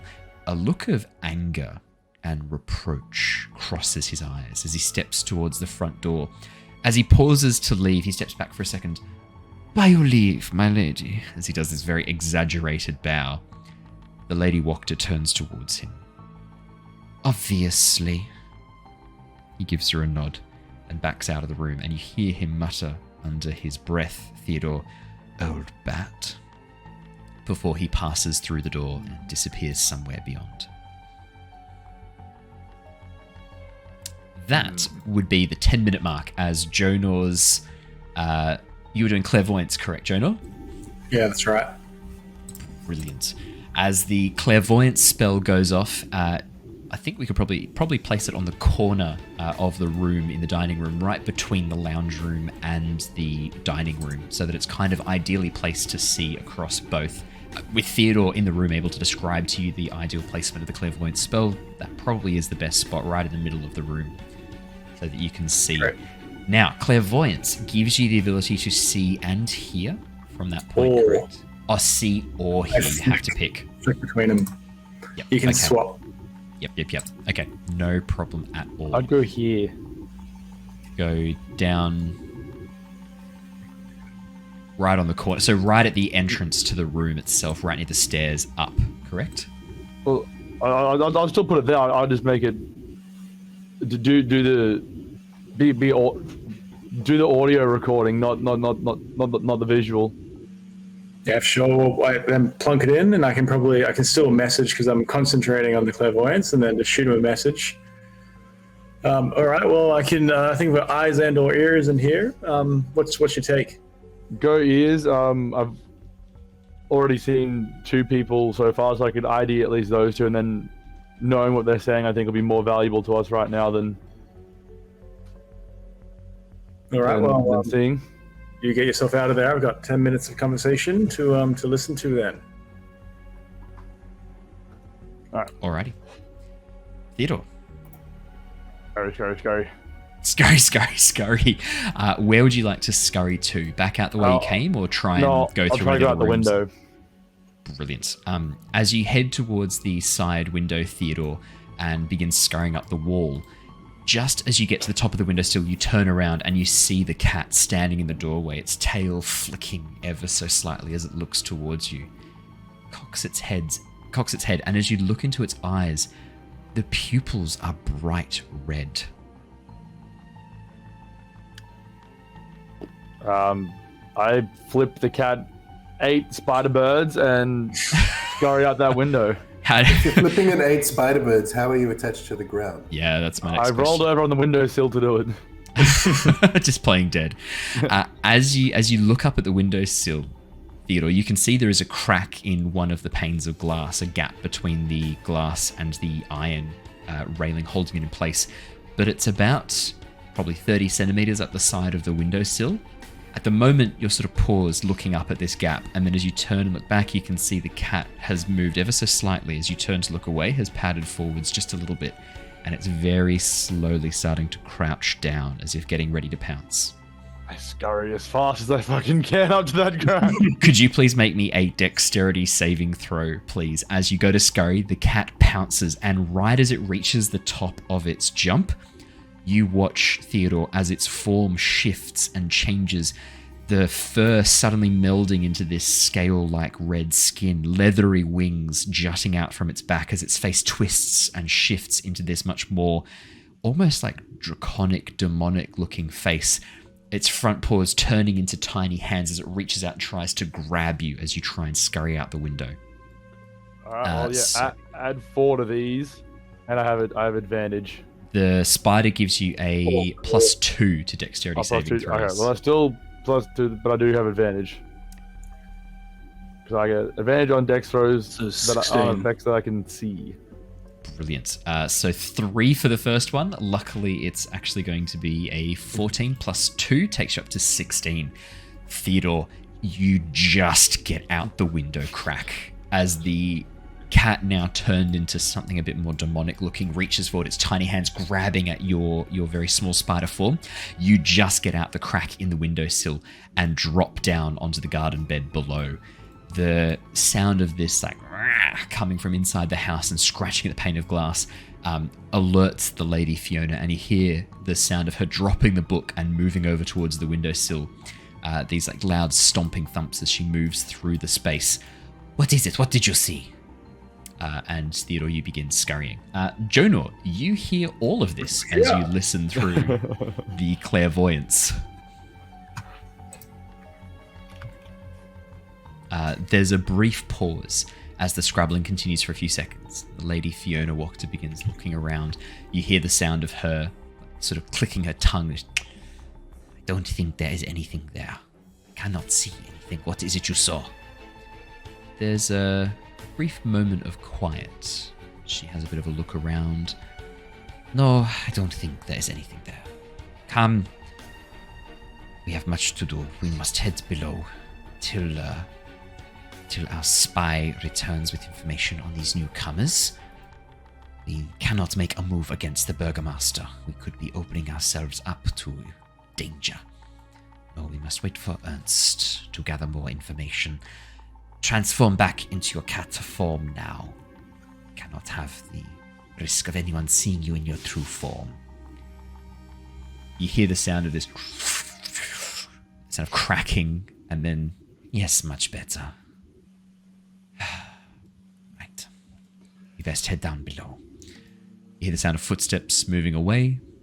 And I'd want to see where they're going. As you quickly switch to seeing, you watch as the Lady Fiona Wachter begins moving towards the entrance to the room, disappearing through the doors over the far side that you saw Theodore, when you were messaging Theodore, that Theodore described to you as the entrance to the room. You then hear the sounds of... it'd be the sound of someone walking upstairs, the thump of feet on stairs, as you then switch back to listening, unable to see where she's gone for now. And then you hear the sound of someone walking upstairs, and then the creak of someone walking along the stairs above you. There's a moment of silence before you hear another door open, and then the sound of someone walking down. And that sound of someone walking down continues until it goes below the house, and then silence. Interesting. I'll camp out that 10 minutes until it's done. Over the 10 minutes, Jonor, you don't see very much more. After about 6 minutes have passed, a figure, the same man that Theodore described to you, steps back into the room. It seems that he is holding a binder of papers, and as he steps through the room, he's sort of thumbing through them very briefly. He places them on the side table near the fire pit, and then walks back out of the room again, disappearing from view. Sure. Any chance of looking at the papers, the reports that the lady was reading? As you kind of peer over the top, trying to get a good look at them, you can see that it is a very flowing script written in black ink, and on the front page you can see descriptions of you and your companions, written descriptions. Unsettling. Okay. All right. Well, that sounds like it's about it. Raspip too, I should say. You and Raspip, all of you and Raspip. While this is going on, I start scurrying across the lawn back to my guys. It doesn't take you too long before you get back to the rest of the party, Theodore, having avoided most of the dangers of the yard. Cool. How about the spider in private? How about our bard friend? Any mention? Yeah, any mention of Rictavio in the papers? I can see. That is a good call and something I had missed, Jonor. Indeed, down the bottom of the page there is a description of Rictavio as well. Yes. And a wolf? Not the wolf, just Rictavio. Thank you. That was an omission. I forgot that. Rictavio is there too. Sweet.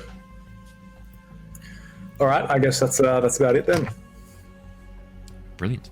As you all reconvene and regather at the front of the Wachterhaus Manor, you see a man, Jonor, the same man that you saw walking into the manor house, step out of the front gates, begin looking around, and then head off down towards the southeastern section of town, towards the trade yard. Sure. I share all that information with everyone in time. Once we've all settled, Theodore's back. Share. Yeah, I relay everything I learned. The question is, do you tell Raspip that you saw the ring? No, I did not mention that I saw the ring to Raspip. Don't mention that, Jonor. Do you? What did I get? So I heard vision. I only heard what they were saying, and as they're walking away, I got sight. So that's you would have seen the Lady Wachter wearing Raspip's ring, as he's described it, and shown it to you, as he's minor illusioned it to you a couple of times now. You also saw the ring. These guys are us, aren't they, Andrew? But Jonor, I was able to go out and be like, I'm going to murder them all, don't worry. Hey, Raspip, I think we've actually got some good and bad news for you. Good news, ring. Bad news, on the finger of someone quite dangerous, and she's probably quite scary. So, she's got it. That's all right. I'm happy to go in and get my ring back. I might just go and ask her, to be honest. If I can have my ring back. Yeah, well, Yep, go on. So I was going to peer behind the party. Don't think that's a great idea. So Raspip has just been basically standing here for the better part of 15 to 20 minutes, just not doing anything. And he's getting a little bit restless. A bit Raspipless. How about we get your ring through not so confrontational means? I don't think this is a person who will just give it up. No, I think I've just got a feeling that today's the day that I get my ring back. I think it could very well be. I've just checked my bank account, Andrew. You haven't transferred me that $25 yet, so until that comes through, it's not going to be the day that you get your no ring back. feel good ring. Yeah, it's going to it'll come through. Oh, okay, cool. I didn't use Oscar. Oh no, Oscar! Such an Aussie reference, that one. Sorry. Idea must be she seemed very interested in us as potential allies. We could pretend allegiance in exchange for the ring and your bones. If she's got my ring and she's not going to give my ring back, then she's not an ally, she's an enemy. Well, yes, but if she thinks we are her ally, then she will give us the ring. And then we could cease to be allies. No, I don't like that. See, this is why I didn't want to tell him. He's a bit stupid about the ring. There is It's true. There is another way. So if you want to view her as an enemy, you've got how about enemy of your enemy is your friend? He has a bit of a spy that's got a bit of a contempt from her, as far as I can tell. If you align with him, he might be able to get the ring back, but you have to do something in favor for him potentially. Or we murder her. I'd like to try asking for it back first. That is a straight up awful idea. Well, I think that's what I'd like to do, though. Okay, well, you can go yourself. I mean, if you feel like murdering, then it could be a way. Would it make you feel good? I don't think murdering is the option. I'm just going to ask. There's no harm in me asking, is there? There might be. Yep. I mean, like, look, at Because- the end of the day, like, guys, like, Raspip is his own person. If he wants to make this decision, Yep. by all means, No, like, who are we to by all stop means. him? But Luther, we decided that if anyone was going to go and talk to them, I was going to go and talk to them. Did we decide that? Yeah. Yeah, Jonor said that I You're could going go to and talk talk to the them. guards. He is going to talk Oh. to the Lady Wachter. We got to get through the. Okay, so I'll talk to the guards to get Raspip through the front gate, and then Raspip can talk to Lady Wachter. Raspip, please, haven't you already had enough to drink last night? Raspip, you're just doing shots now. For podcast listeners, Andrew's just done a shot. Yes. What, It helps what was steady the the shot? nerves. Also, bit of fun. before we Oh, nice. move forward with our little plans and such, I should tell you all that I had a little squiz at the house, and I don't know about you guys, but when I was having a look at it, I got this sense of like disgust. It was a very weird feeling. Like the building itself was giving off this like air of mourning, like of what it's become. That's what I gathered from my insights. So I'm Is just this letting like you all a- know. Another illusion like that castle we went to and that manor before we got teleported here. Not sure if it's an illusion per se, but it's something I could feel it wafting off the house. So by all means, what we're ever dealing with here, I think it might be more of the occult. We're dealing with sort a of cult? realm. Did you guys find your bones anywhere? Not yet. That's we're why also they're a on cult. the. We're also investigating that, and to be honest, the bones point to this here manor house. Well, I think we've got to. Yeah, I think we've got to go and talk to Lady Wachter. I'm happy to play along if you guys want to go and pretend and feign allegiance, but if it looks like it's not going to go anywhere, I think I'm just going to take my ring back. By all means, or if you would like to go ask her first up, go for it. Raspip's going to walk up to the front door.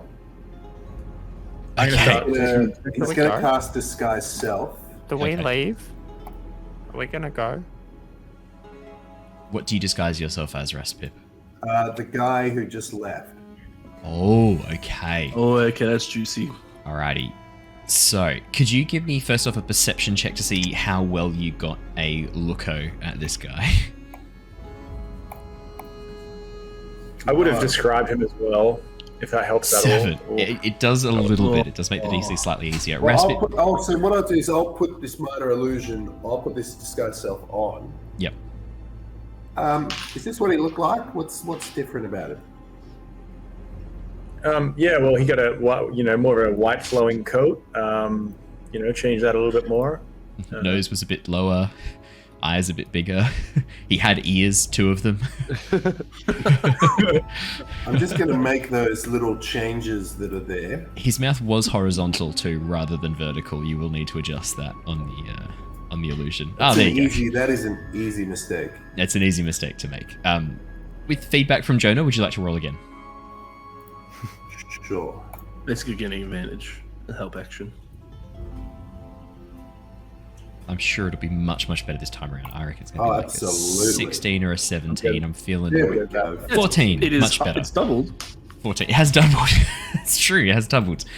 As you transform and take on the guise of this character before, you did hear both Jonor and Theodore refer to his name as Ernst. As you take on his appearance and then walk around, the 2 guards immediately stand to attention and then open the gates for you. And as you head on up the driveway towards the manor house and get to the front door, you try the door handle and it is locked.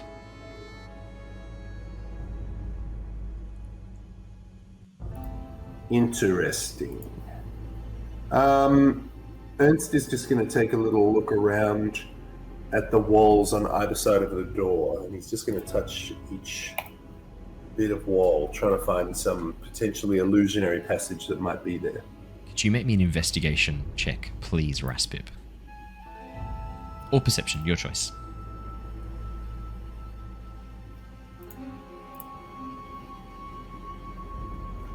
$13. 13. As you begin moving around the walls, pressing your hands against the walls, the stone trying to find a hidden passageway or some illusion, you encounter no illusionary magic.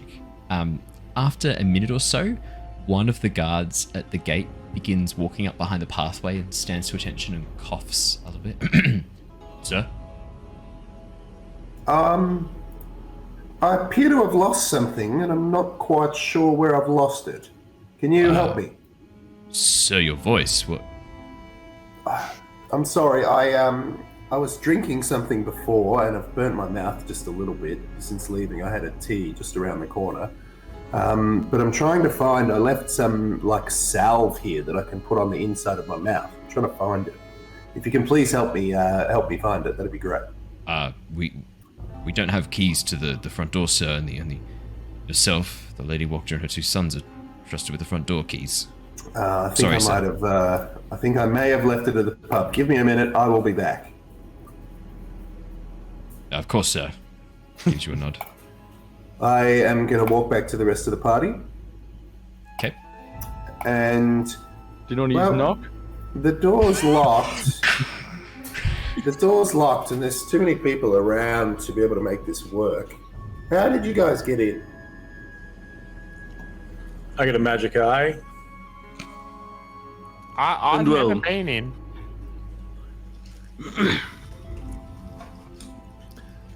Well, look, if I can make this a bit easy for you, maybe. Looking at the front gate, Owen, imagine there's what's the fence look like around it? Is it like sort of a rectangle, or is it is there like other estates next to it, sort of not really allowing much easy access? There are indeed other houses on either side, other estates. None as grand as the Wachterhaus, none as large. They're much smaller estates. But you can see there is a side road that leads back around behind the estate. And as you have a bit of a peek down, you can see that it actually leads all the way almost to the wall, where a number of other small houses and manor houses are positioned around.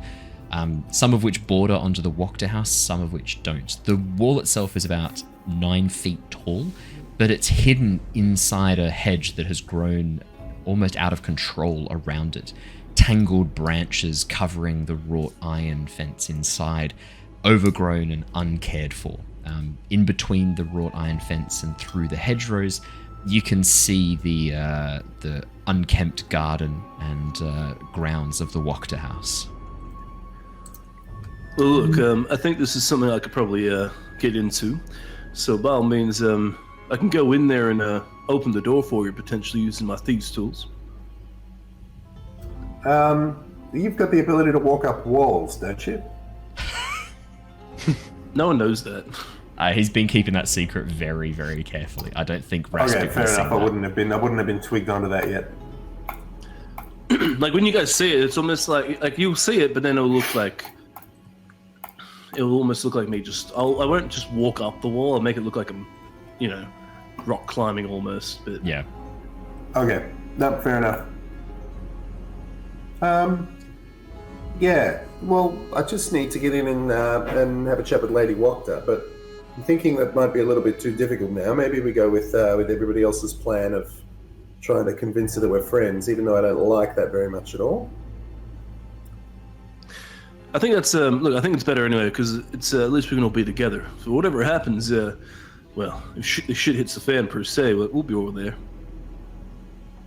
Yeah. All right. I'm happy with that. All right. So I reckon we just ask for an audience with the lady herself. And take it from there. What do you guys think?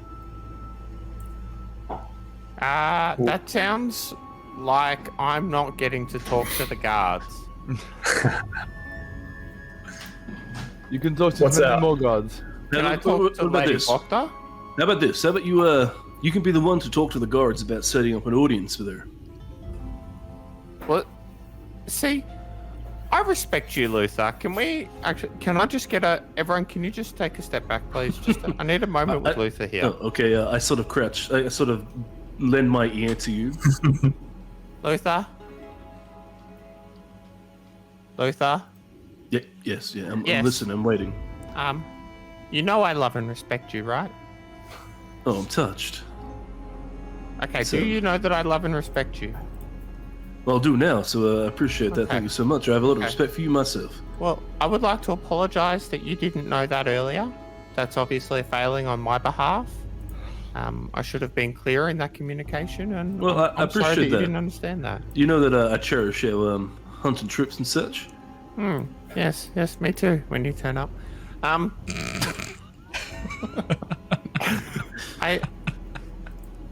just wanted to raise something quickly with you because I love and respect you. I didn't want to let it fester inside.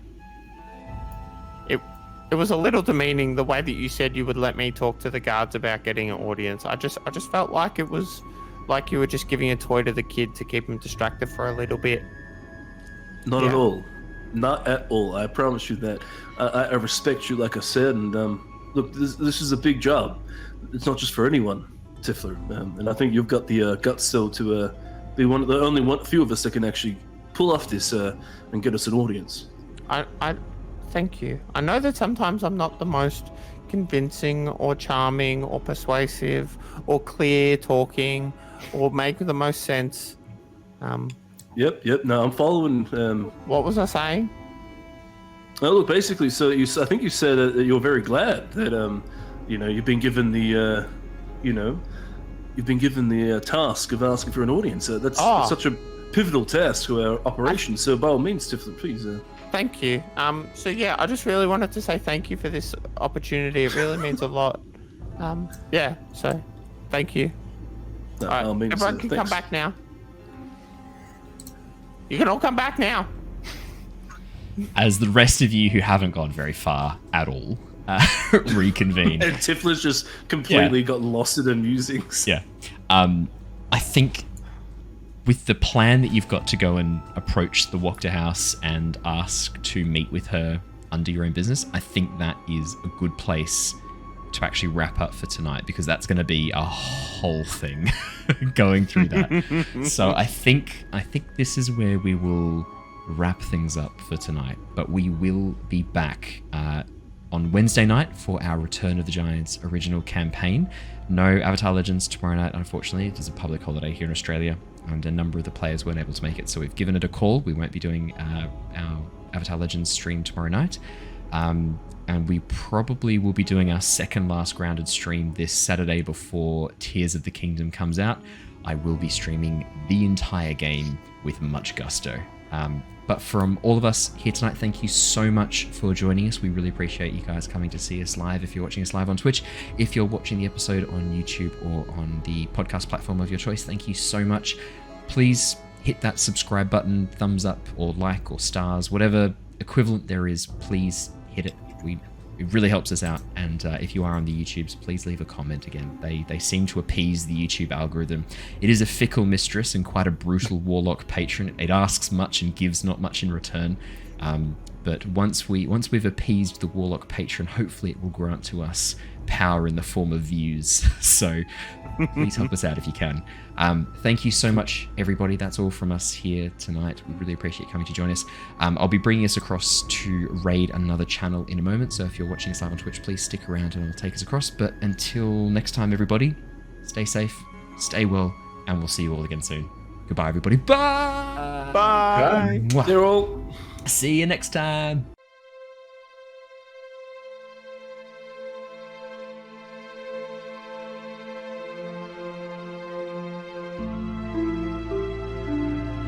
Bye.